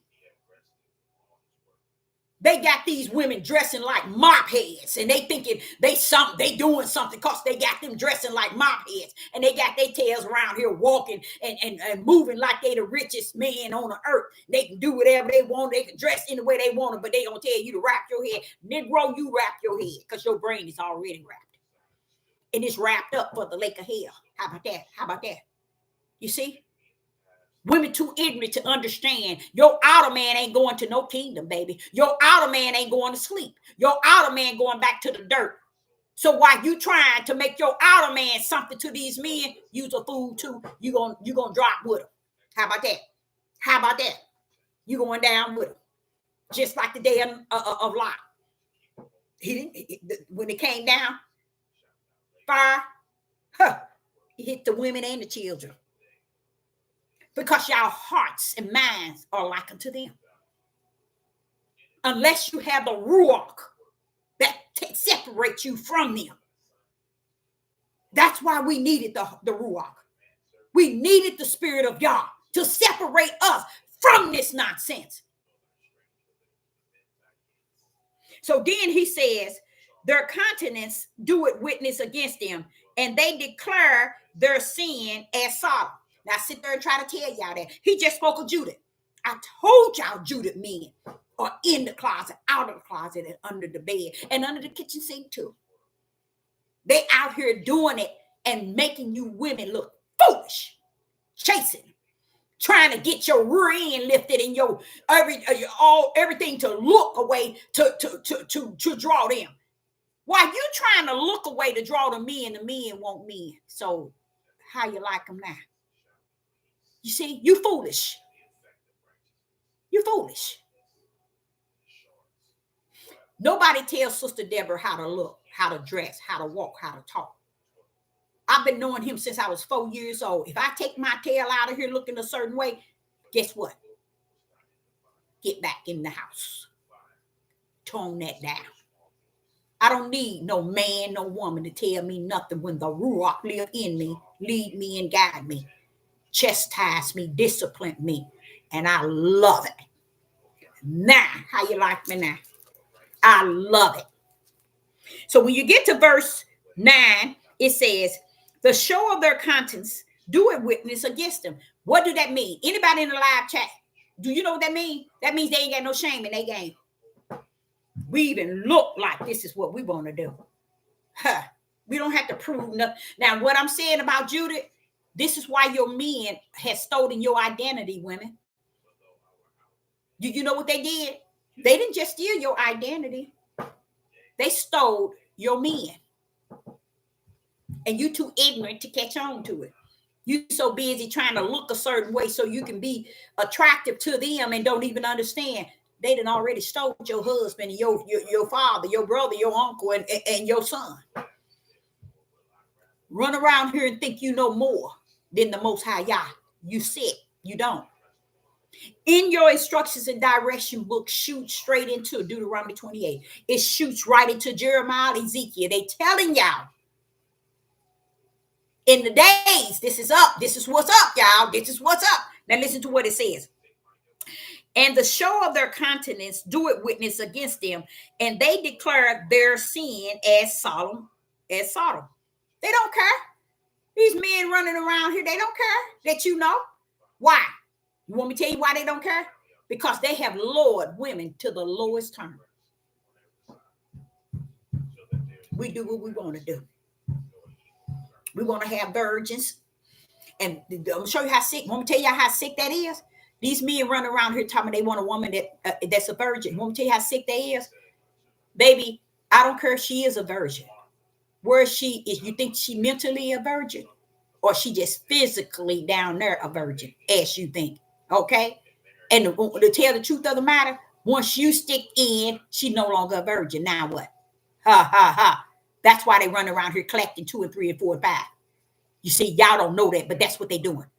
They committing adultery. Okay? Fornication. They doing all kind of things trying to make y'all alive. Not so much as you, because they don't give a rest behind about you women. They done seen that you have allowed them to rape your babies, your daughters, and your son years ago. So they don't give a rest behind. You lowered yourself so low for these men that they messed up your whole household. Now they searching to continue what they doing amongst themselves after they done destroyed all the families. See, y'all messed up. Y'all messed up if you can't see that. They done destroyed, Judah done destroyed all the black families. And they turn around looking at you. You know why they turn around looking at you? Because they didn't know in Genesis 1, y'all clocked them in and clocked them out. He said, woman, I'm not going to create you. At the same time, I'm going to create man. Because I'm going to create him first so he can get something. Did they get it? No. He put all life, he put all living in you. So anyway a woman is, a daughter, or son is because you that way. How about that? How about that? They came from you. So what are you going to say now? You see, no, that's to keep them from trying to blame woman when the Father didn't check them by themselves. The reason why Adam was created by himself, because Adam had to recognize that you are a man that I'm going to put living in your womb to bring forth unto woman. She do her part, bring birth, and I come up and pull up with the breath of life that gives them a spirit. That's my will. So woman wasn't created for man pleasure and satisfying. Woman was created to fulfill the will of the Most High Yah. He had to take the seeds, put them into man, man transfer them into woman, woman birthed it, and once she birthed it, Yah step in with the breath of life and a spirit, an image like unto him in that baby. That's the reason why he made woman his help meet to meet his will. Without woman, Yah knew that his will could not be met He could not give the breath nor the spirit in that baby until woman was created. Man being in there alone is not good. I got to make woman so that she can meet with man and man meet with her, and they'll meet my will, because I pull up on at the end and give life. So it's all about his will. He said ain't nothing he created for nobody but himself. So how in the rest behind these men running around here talking about woman was created for them? If woman was created for you, that means he decided your sex, your desire for sex is greater than his will. How about that? How about that? If he created woman for you, that means you saying the kingdom of the heaven saw that you needed your thing met over his will. When she bring forth that child ain't gonna have life. The child is living off of her breath. But when that child is born, then come the breath of life. Y'all gives them to her. But he has to get him and her to meet his will. And his will in the kingdom was that I give breath, life unto every child that is born. So if she wasn't there, how was it going to be born? That's why it wasn't good that man be alone. Because he ain't got sense. So as I'm going to end this here in Isaiah chapter 3 and verse 9. He's sitting here explaining to y'all about what's going on going on today. The show of their countenance doeth witness against them, and they declare their sin as Sodom. Declare mean they don't give a rat's behind. So women, these men don't care. They're not where you think they are. Now, do we got good men around? Yes. A whole lot of them. But you have to understand, only Yah can bring you and him into one unity. But these men today, they give up on looking for a woman out of the same heart of Yah. When he tells they stupid tales, he that findeth a wife, not wives, findeth a good thing. What did he say, wives? He that findeth a wife, not wives, findeth a good thing. Why? This is good, Deborah, because this is the way it's supposed to be. He find a good woman, wife. This is a good thing, man. I'm telling y'all, this is a good thing. Then he tell him, if you don't deal with her at the weak link of a vessel, don't come to me talking to me. Don't come to me saying nothing to me, because I can't hear you. He means that. Y'all mean that. This is shows you women. We have lowered our standards. We have allowed them to place us so low till we can't even look up with any sense to know we don't have to deal with this trash. Be alone. Show Yah that you seeking him in his kingdom. And before he swoop the coop and come he'll bring somebody in your life. He'll bring somebody to you. Don't even don't be getting on your knees and praying and fasting for a husband. Look, Satan hear you fasting and praying. Father, your will and your will be done. You know what I need. Because what these ignorant men didn't know, this war and them dying by the sword, what did I tell you at the beginning of this message? They running around trying to belittle us and do to us all kind of way. But what did I tell y'all? They don't even understand we're the one who's going to be mending their wounds. We're the one that's going to be doing what? Taking care of them after these men try to kill their tears and kill many of them. Who you think going to be taking care of y'all? Women. Because they ain't coming after the women. Y'all ain't going to let them. Right now, only one killing your women is your own nation. And those that outside of your nation, they see you don't give a rat's behind about your own nation. That's why they killing your women. Any other nation that kills your women It's because they see you don't have no respect for the women that's in your nation. No way. The moment they kill one, y'all sitting here praising it, glorifying it. And you don't even understand. The throne of in the heavens looking at you and said, see there, Deborah, go back. Go back and read it. Finish reading it, Deborah. Finish reading it. Okay. Isaiah chapter 3, verse 9. The show of their countenance doeth witness against them, and they declare their sin as Sodom. They hide it not. You see what I'm saying, women? The Father is sitting here telling you that they're not even hiding this here. What did Sister Deborah say? They in the closet, under the bed, under the kitchen sink, and women run around here still running behind them thinking, oh, I've done something. Oh, I shouldn't have did this. I shouldn't have. No. You don't know what it took for you to be where you at today with the mindset. You was left with him and all of his. See, you was left with his sins. That was not the will of the Father. See, that's why y'all messed up, because y'all don't trust y'all to have any type of order. And he was the one that created everything with his right hand and his stretched out arm. He did it. But then y'all get y'all tails down here and think that he don't have no order. He didn't have nothing playing. He didn't organize nothing. No, it was all in order. But the flesh of men switched it. When he said up, they put down. When he said left, they put right. When he said light, they put dark. They did everything to screw it to where it is to now.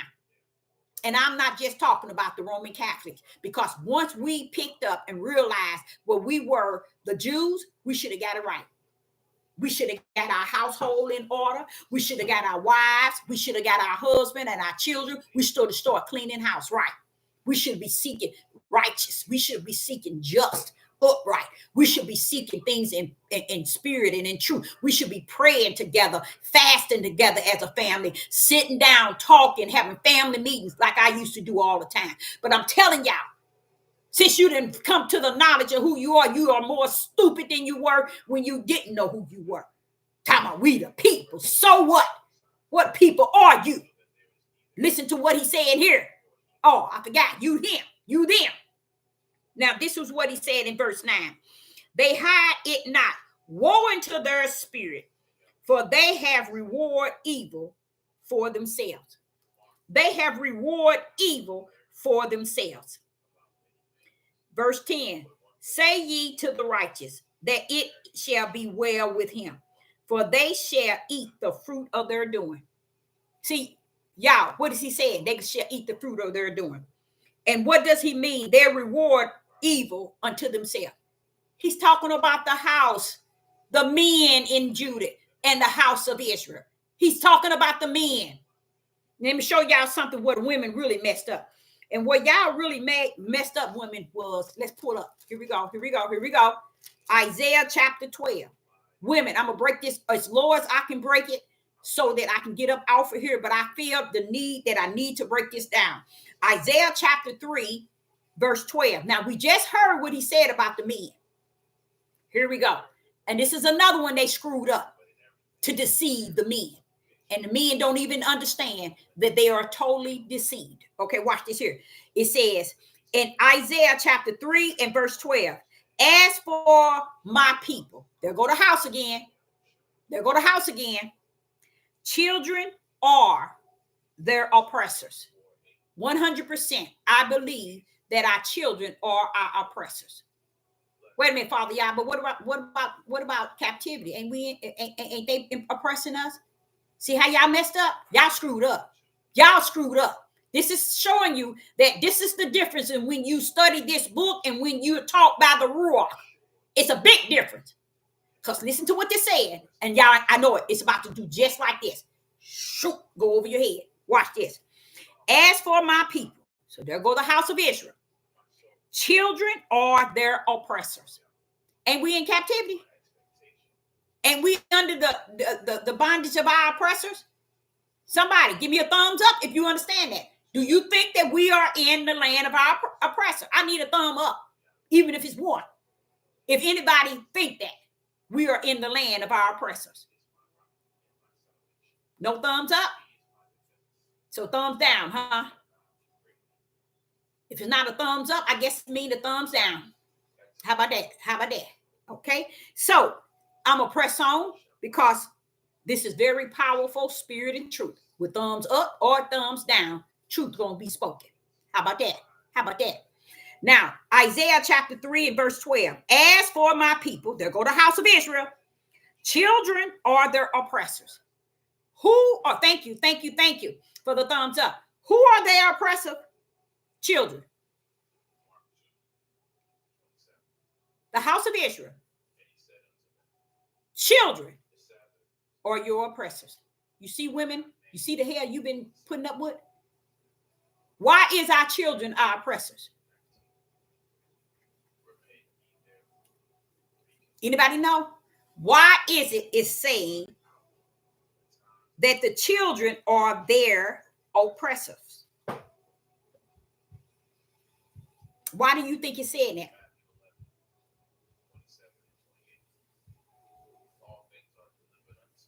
He spoke of in the end days and how they were going to be disobedient and rebellion. Okay. It's many verses explaining to you that the children in the end days are going to be rebellion and disobedient. Okay. They got it from their father. See, y'all didn't know they did you. And this shows you that you don't read. You don't read even yourself. And when you know what the father told me, he said, Deborah, you know the book King James that everybody run to saying it is the words. He said, let me share something with you. He told me they don't even understand nor read it. And I said, but Father, I felt they didn't because it seems like nobody seemed to understand nothing. And I'm like saying, they keep telling me, but what did it say in the book? What did the book say? What did the book say? This is the Bible. What did the book say? And they not even saying what the book said. That's what he was sharing with me. And I was so glad he shared that with me because that's what I thought.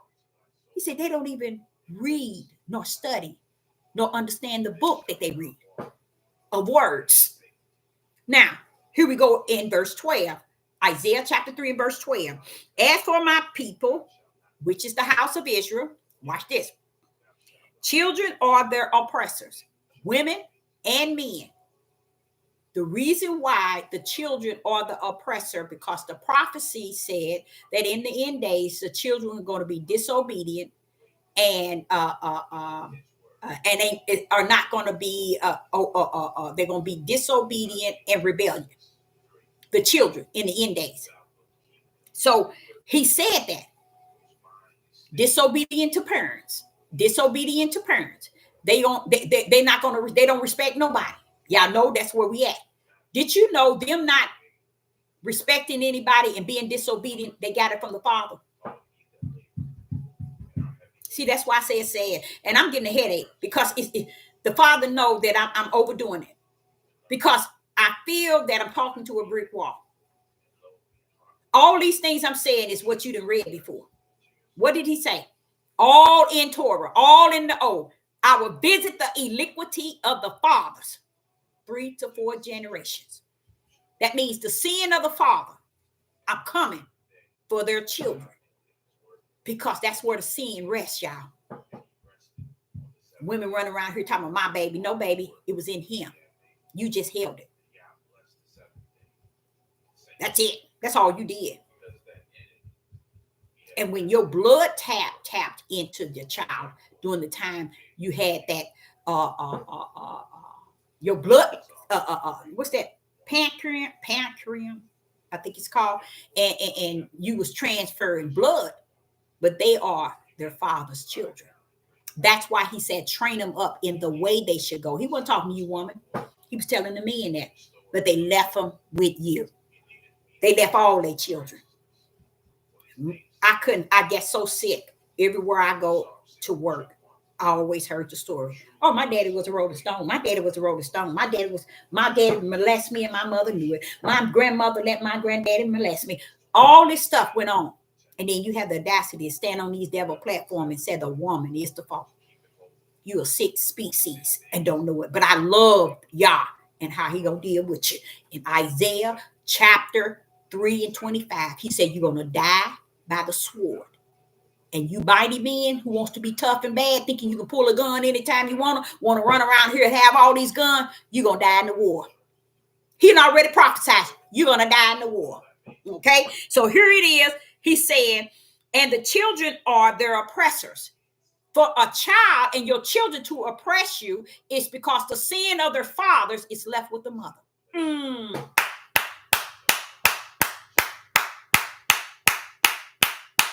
You didn't get it, did you? Let's go over it again. For it says, as for my people, to go to the house of Israel, children are your oppressors. Why are these children oppressive? Watch this here. And women rule over them. Women rule over the children. Women rule over the children. Women rule over the children. Women rule over the children. What is the women ruling over? A child that disobedient, rebellion, and disrespectful. What does it say? Children are your oppressor, women. The Father is telling you, children are your oppressors. He's not saying this to men, y'all. See, that's what I'm saying. I just don't, it bothers me coming out like this so hard. And I know you all are not getting it. He's sitting here telling you, children are their oppressors. He's telling the women, children is going to oppress you, women. So if you think you in the land of your oppressors, women, wake up. Guess what? Your men ain't gonna have no respect for you. They gonna be disrespecting you and dissing you and have no morals and standards. And your children gonna be oppressing you. That's why he's saving the best for last. He's saving you, women. I love all the way down the rest of it, of Isaiah. He's saving you. Letting you know I'm not gonna kill you. I'm gonna bring you to holy. So I believe the majority of those that are coming up out of here would have to be women. Because if it's not, why is he telling them that the men are going to die by the sword and the mighty men in the war? Then you go to Deuteronomy 28, until they are destroyed. I think he's talking about men. Yes. He's talking about men. It's in there 7 times in Deuteronomy 28 at the end, 7 times, until they are destroyed. Until they are destroyed, Deborah. Until they are destroyed, Deborah. Until they are destroyed, Deborah. And Deborah, you're going to go mad at the sight of what you're going to see until they are destroyed. Y'all know what he's doing. So you run around here and mess with my Most High if you want to and think you know him. You're going to get caught in the crossfire. Now, this is what he said. And women rule over them. He didn't say in this verse that women is ruling over men. He said women are ruling over the oppressor children because the men ain't doing nothing. Y'all knew the men wasn't going to do that. He knew already they're going to leave their house and go here and go there and go here and drop load here and go here because they think it's about what's between their legs. The joy and the pleasure of world and life is between their legs. And they miss their position. What position is that? There was a man that was carrying all the living. That's how stupid they are. They don't even know that, hey, you mean I was supposed to carry all the living? Why do you think you got all them sperms up in you? And then you look at them through the microscope, it should tell you something. You see it got a light, don't you? No, you ain't looked. So when you're running around here talking about a woman getting an abortion, you should see how many abortions you done had when you masturbate. Don't mess with me. Don't mess with me. Okay, so what happens? It says in verse 12, chapter 3 and verse 12, and women rule over them. Women rule over the children. Who wants to rule over them?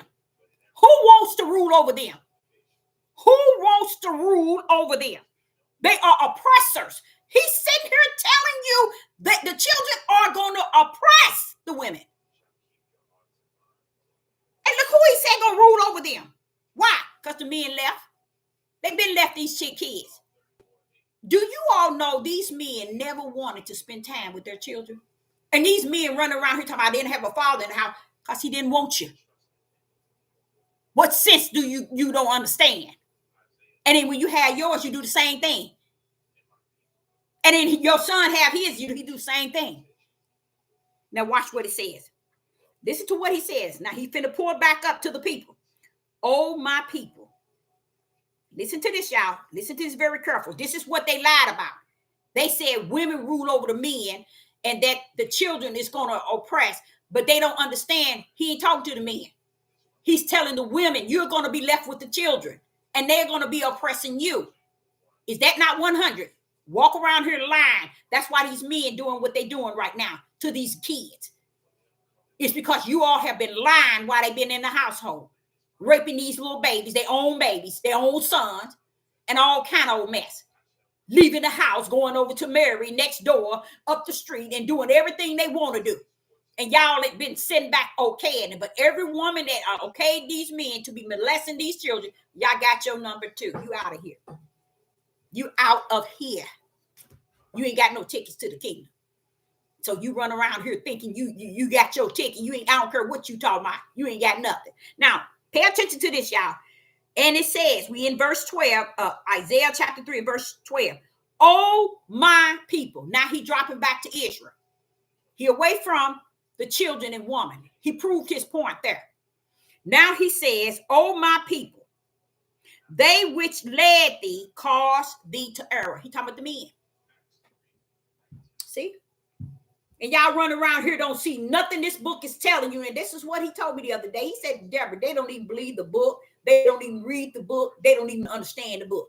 And they run around here trying to make the book me. I'm the word. And now the book is the words. And they can't even read the simple book. That's words in it. So I, the Holy Spirit, when it comes and it get in them, I will teach them what this book is saying. But they ain't got the sense to even sit down and study the book, Deborah. They ain't got the sense. Now listen to what it says. It says, oh, my people. See, it now it's dropping back to the people, to the house of Israel. Oh, my people. He's talking to Israel. He ain't talking to the women. They want to make you think he's talking to the women. No. Oh, the women led us wrong. Look at the fools. See, only spirit and truth can cross out what they be saying. Y'all cannot defeat these people. Why? Because Satan, no, I ain't gonna say Satan. Satan, I ain't talking about you. Y'all said that he put the deceivers among those who needed to be deceived. Why? Deborah already knew they were serpent seeds. They need to be deceived. So I put a deceiver right in the midst of them. Deborah, I did that with my right hand. You see what I'm saying? You see the power of who he is? And you running around here thinking you above him? Now listen to what he says. Oh, my people, they which led thee, caused thee to error, and destroy the way of thy path. He's talking to you about the men, women. He's telling you how they led you all the wrong way and caused you to error and destroy the way of the path. Now, what is the way of the path? Righteousness. Your men didn't destroy it that long time ago. And you go back to Isaiah 3, go right back up in 8. You see Judah, the tribe that I come to be amongst. And they want to run around here talking this yang mess. Y'all put heathens down here just to see the ugliness in clear sight. I see it. I don't deny it. Y'all can continue to deny it. Okay. Now, what he said, they caused you to error. Now you're going to understand. They switched that. The men are teaching in the Hebrew Israelite movement that women caused us to error. See, they took it and switched what it was saying. And all the men think it's saying the women caused them to error. And it's telling you just as clear, oh, my people. He talking about the house of Israel. Men. Watch this here. They which led thee caused thee to error. That means the one that was leading them caused them to error and destroy the way of the path. Now, which way is the path? Righteousness. Okay, now watch this here. Verse 13. And Yah standeth up to plead and standeth to judge the people. There we go again. Y'all really think y'all escaping the judgment. You ain't getting out of it like that, y'all. He let you go too long, y'all. He been letting you go since Genesis. This one, you ain't coming out, okay? Read Deuteronomy 28, starting with verse 16, and you'll see. That sister one line. Deuteronomy said, we ain't coming out. Go on, be a fool if you want to. Let these men lie to y'all. Okay, so it says here in verse Isaiah chapter 3 and verse 13, and Yah stand up to plead and stand to judge the people, the house of Israel, men. Okay, watch this here. Yah will, verse 14, Yah will enter into judgment with the ancient of his people. You know who he's talking about? The ancient of his people. You know who that is, y'all? Do y'all know who that is? Watch this here. Verse 14, Isaiah chapter 3 and verse 14, and Yah will enter into judgment with the ancients of his people and with the princes thereof. He's talking to men. They was the one who led the other men to error, to where the children are the ways of the father. And they are oppressing the mother, the women. The children are oppressing you, whether you want to admit to it or not. It don't matter. Y'all never be the liar. You will. And it says, and his verse 14, and Yah will enter into judgment with the ancients of his people, which is the older ones, and the princes thereof. He talked to men. For ye have eaten up the vine and spoil of the poor in your house. 15. What mean ye that ye beat people to pieces and grid the faces of the poor, said the Most High of hosts. See, he sees what's going on. Y'all see exactly what's going on. Read that again, y'all. He's sitting here telling the men that I see what y'all doing. So what, these women want to be silly and foolish.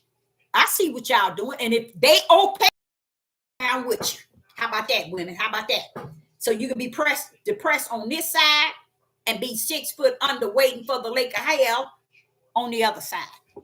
So you get on, if you start to feed into this stuff that they're doing and they saying and they're conducting themselves in, you go right ahead. You gonna be out there. Anybody have any questions before we got a few minutes for any questions or even answers? We got a few minutes for a few questions if there is any. And I'm gonna tell y'all the truth. I missed 1, 2, 3, 4 verses. 4 chapter verses. I say verses. Because Ezekiel speaks of it, Isaiah speaks of it, and Jeremiah speaks of it. I haven't gotten to those verses, but I got the end now. I went way beyond what I really wanted to. But I will say this.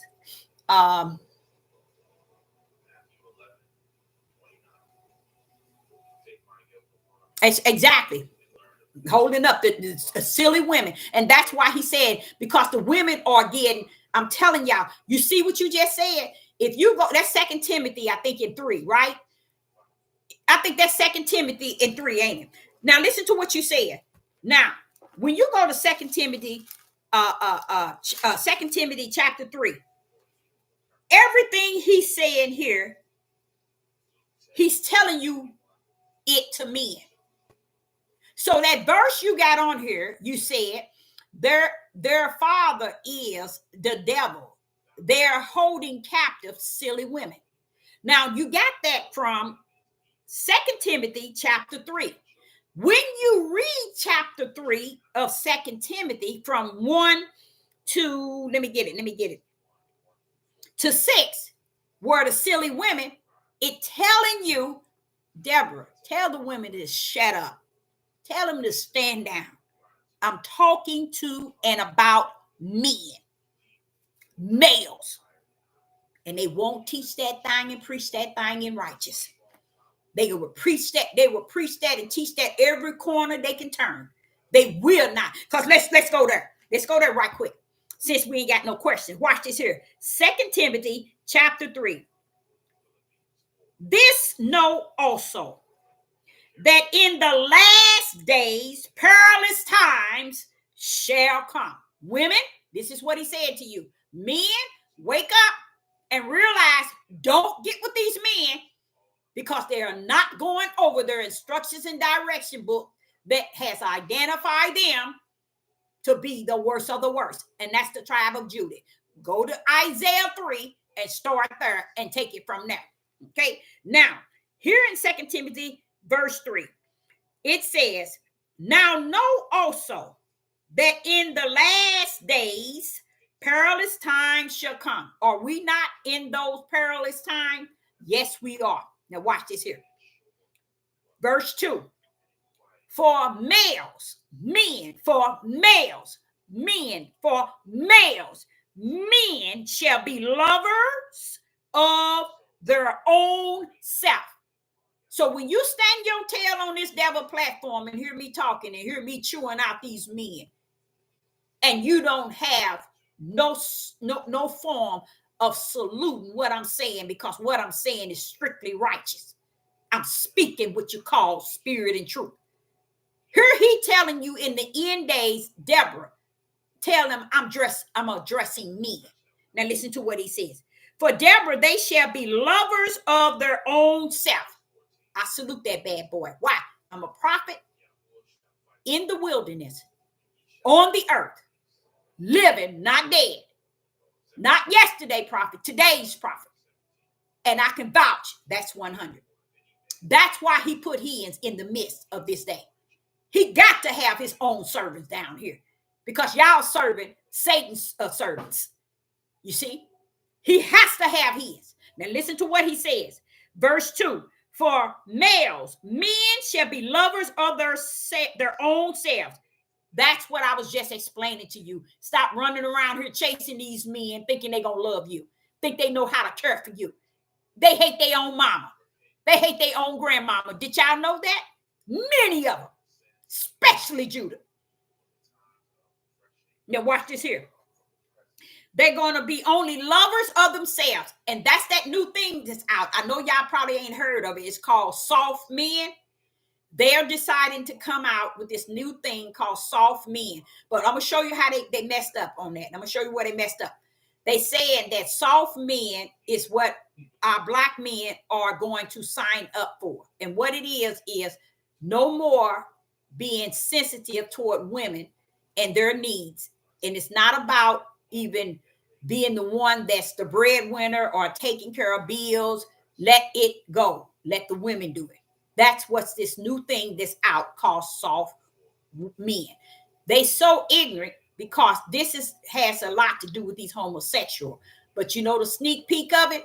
The reason why these other men that said they ain't a homosexual is detaching themselves to it is because they didn't been in the sugar.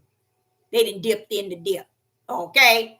So they all for soft men. And watch this. The father say you must deal with her as the wicked vessel.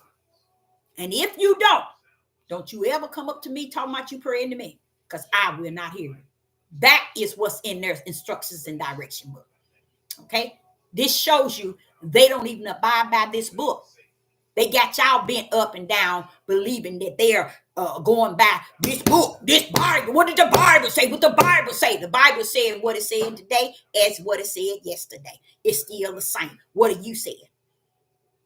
You're saying a lie. That's why. Now watch what it says. It says, for men shall be lovers of their own self, covenants, boasters. That's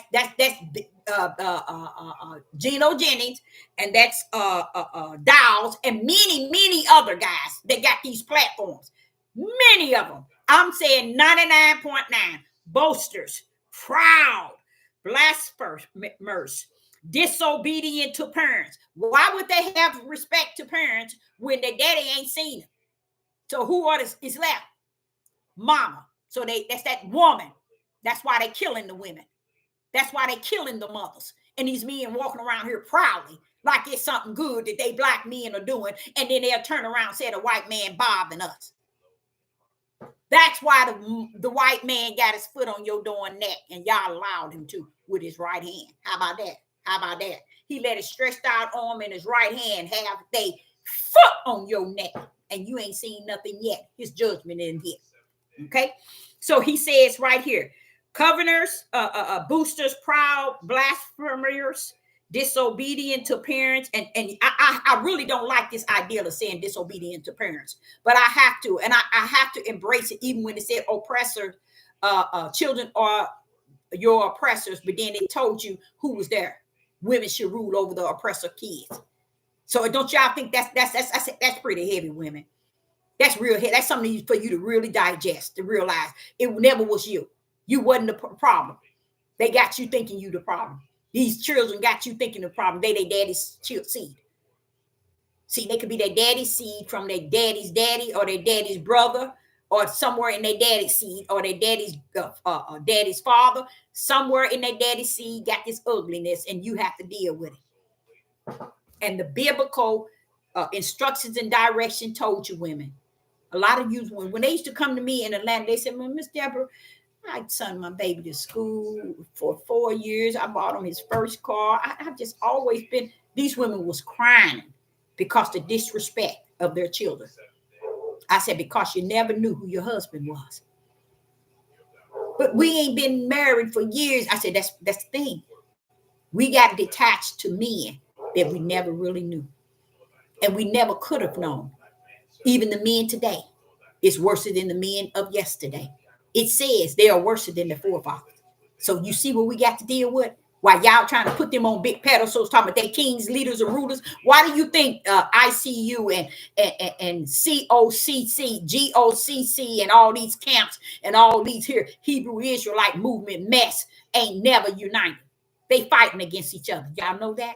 These are same Negro men that y'all trying to put up on pedestals and make them somebody they can never be. Because this book that they talking about, what did the Bible say? What did the Bible say? It says you're dying. That's what it says. Deuteronomy 28 says you're going to die.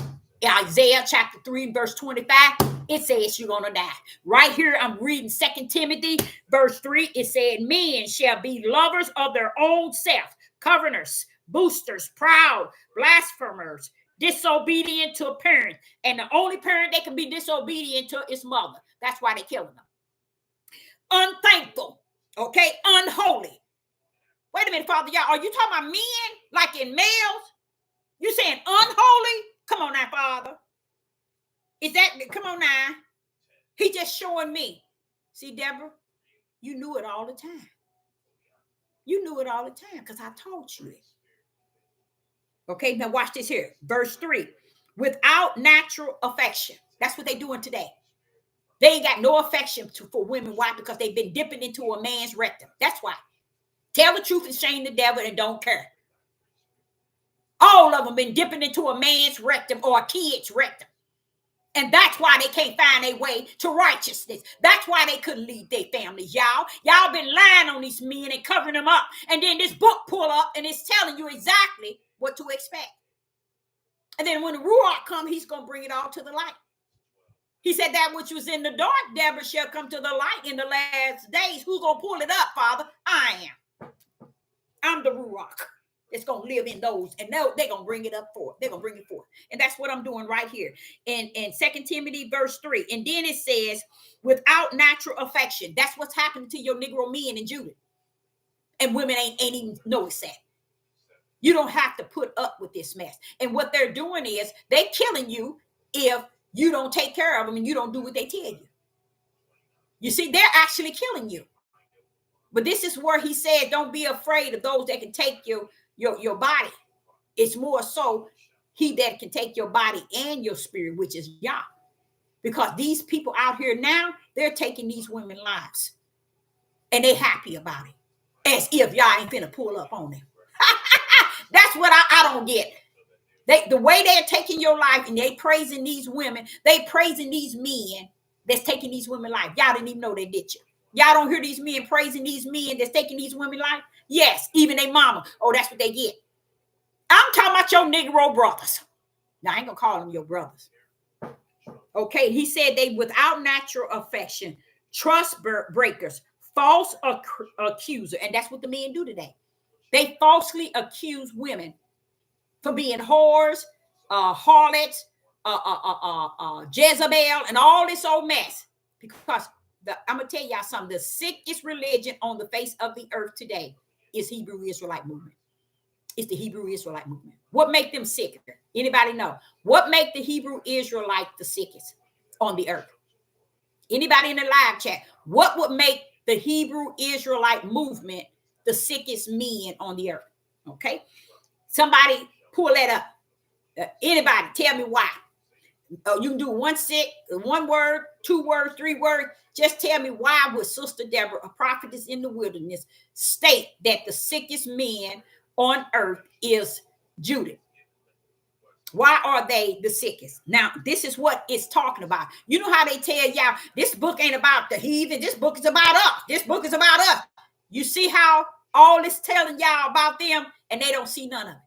You see what I'm saying? They ain't gonna preach this thing. They ain't gonna teach this thing because this is what the Father said. Now listen to what he said here. Verse 3, without natural affection, trust breakers, false accuser, incontents, fierce, despisers of those that are good. Men don't want women to do nothing that's good. And y'all run around here and y'all will make this book the liar just so y'all can live with a man that is doing these things against you. Okay, now what did he say? Verse 4, traitors, heady, high-minded, heady, high-minded. If that's not Genos, and dolls, lovers of pleasure more than lovers of Yah. That's, there go dolls again. Having the form of godliness, there go dolls again. And Geno, being, but denying the power therein. There go the power. There go that power. This what separates you from the Most High Yah is when you deny that power. And I try to explain that to you. And that's what our whole message was about. That right hand and that stretched out arm is his power. And when you deny that, you deny the Most High. Why would you say that, Deborah? Listen to what this says. Having a form of godliness, but denying the power thereof.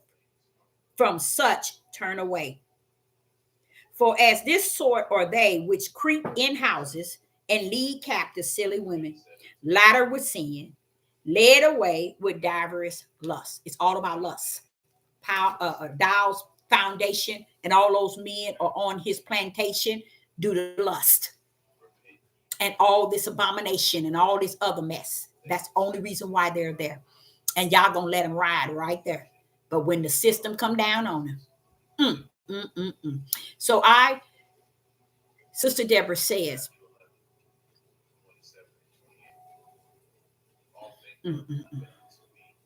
I hope you got something out of it. And if not, go over it again until you get something to put in your backpack. So Sister Deborah, say I appreciate each and every last one of you all in the live chat tuning in. And I say again, I will be back. Shalom and shalom. Geno, no, wait a minute. Geno don't have multiple wives. Wait a minute. Let me check you. Let me check you right quick. Okay. Let me check you right quick. Let's go back to 2 Timothy. Everybody want to wash Geno's tail for him. Geno right-hand man. Okay. Geno right-hand man made a powerful statement about 6 or 7 months ago, or maybe it had probably even been longer than that. And when he made that statement, the first thing I said, Father, I knew that. I knew it. His right-hand man left his church. Okay. And a group of them left with him because he was the man that everybody would come to and look forward to, being the one that they could open up and speak to. And somehow he was on a trip or he was somewhere. And when he came back, he got word of a lot of things that he had no idea. And he felt, I've been in this church too long for y'all to be coming telling me this sort of stuff. But he had so many of them telling their different stories to where he wanted to have a meeting with Geno. Geno did not want to have the meeting with him unless these other two of his coons are with him. But he told them, well, if you're going to have your coons with you, I want mine to come with me. He didn't want to have the meeting with the man, which is his right-hand man. He didn't want to have a meeting with him. He said, now, I'm not going to meet with you until mine is with me. So finally, he let him be with him. And he went on doing the same thing Rufus tried to say to Dow. I see a spirit on you. And these things that you're doing is a no-no. I've heard everything. Geno Jennings didn't repent. He denied it. That man left with the group of people from that church and never came back. But when Jennings, anytime somebody get on these devil platforms and go after the world like Geno Jennings does, let me tell you something. He would have to be just in that same line of those people that he's talking about, trying to get the focus off of him. You get what I'm saying? Let me tell you why. The Most High is not going to call his apostle, as he said, his pastor, to go around here and go after the world in the way Geno goes after the world. And let me tell you what this guy did. He reopened up his church, reopened up a new church. And he ended up, I think he probably got 2 or 3 of them now. Him and his family and the group that left Geno to go over there. But Geno kept making videos. And this guy kept saying, you better stop. I don't want to hurt you. You better keep your mouth down. You better keep your mouth. Yeah, this man was cutting up. He was telling him, hitting that stand like Geno do. He was hitting it. I'm going to tell you one more time. If you come out of your mouth one more time regarding me, I'm going to have to hurt you. I don't want to hurt you. That man had me going. He said, I don't want to hurt you, but I'm going to have to hurt you. Let me hear your mouth call me or say something about me on these videos one more time. See, that's his right-hand man. You know what he's going to tell? Here goes Sister Deborah, the discerner. He got so much dirt on Geno. He can make Dow look good. That's how much dirt this man got on Geno. And it was so bad to where when he came back, everybody was coming and telling him all the stories that had taken place. Not when he left, but since he'd been there. He said he had no idea all that was taking place. And y'all, it's a lot of abomination, adultery, a lot of stuff. You get what I'm saying? And the reason why I know is because he kind of dipped in it when he opened his church and started his Bible class. But he was wanting to make sure Geno understand, me hurting you, the world gonna know who you are. He wasn't talking about hurting him physical. He told him. And you think Geno Jennings didn't stand down? He stood his tail all the way down because that man was getting mad. He made a couple of videos telling you one more time I hear your mouth on me, I'm going to have to hurt you. I don't want to hurt you, but I'm going to have to hurt you. And Geno Jennings knew exactly what he's talking about because that meeting he had was to go to him about all the stuff that the members been saying he'd been doing. And I mean stuff you think Dow's doing, let me tell you. And this is why I'm totally against them. Their mouth on these devil platform leading this mass and this multitude. You can see that there's something going on because the loudness of their mouths. Like Dow's got this hate for women. That's because he might have dipped in the sugar. You see? He got a hate because he didn't love his mother. He hated his mother. He just got a problem with women. I mean, it's a heavy spirit. Okay. And he's trained all these men to be just like him. That's what's dangerous. But since y'all said that when he tells me I put them in there, Deborah, to deceive the people, leave them alone. Leave them alone. I put them in there. I'm going to be the one to destroy them. Guess how, Deborah? With my right hand. That's what it was saying in this book. If they said they're a prophet, if they said they're a chief pastor, I put them in there, Deborah, so they can deceive the people. Because I'm going to destroy them. You see? So when this man was saying that, I would say, I already knew that. I knew that. I was discerning that about Gino anyway. But this is showing you these people who run around here and get these churches and these you see TD Jakes, do not estimate that they upright and just. No, don't do that. Don't do that. Don't. They're the ones that fits this 2 Timothy chapter 3 all the way down. They are the ones. You see, they high-minded. They are narcissists.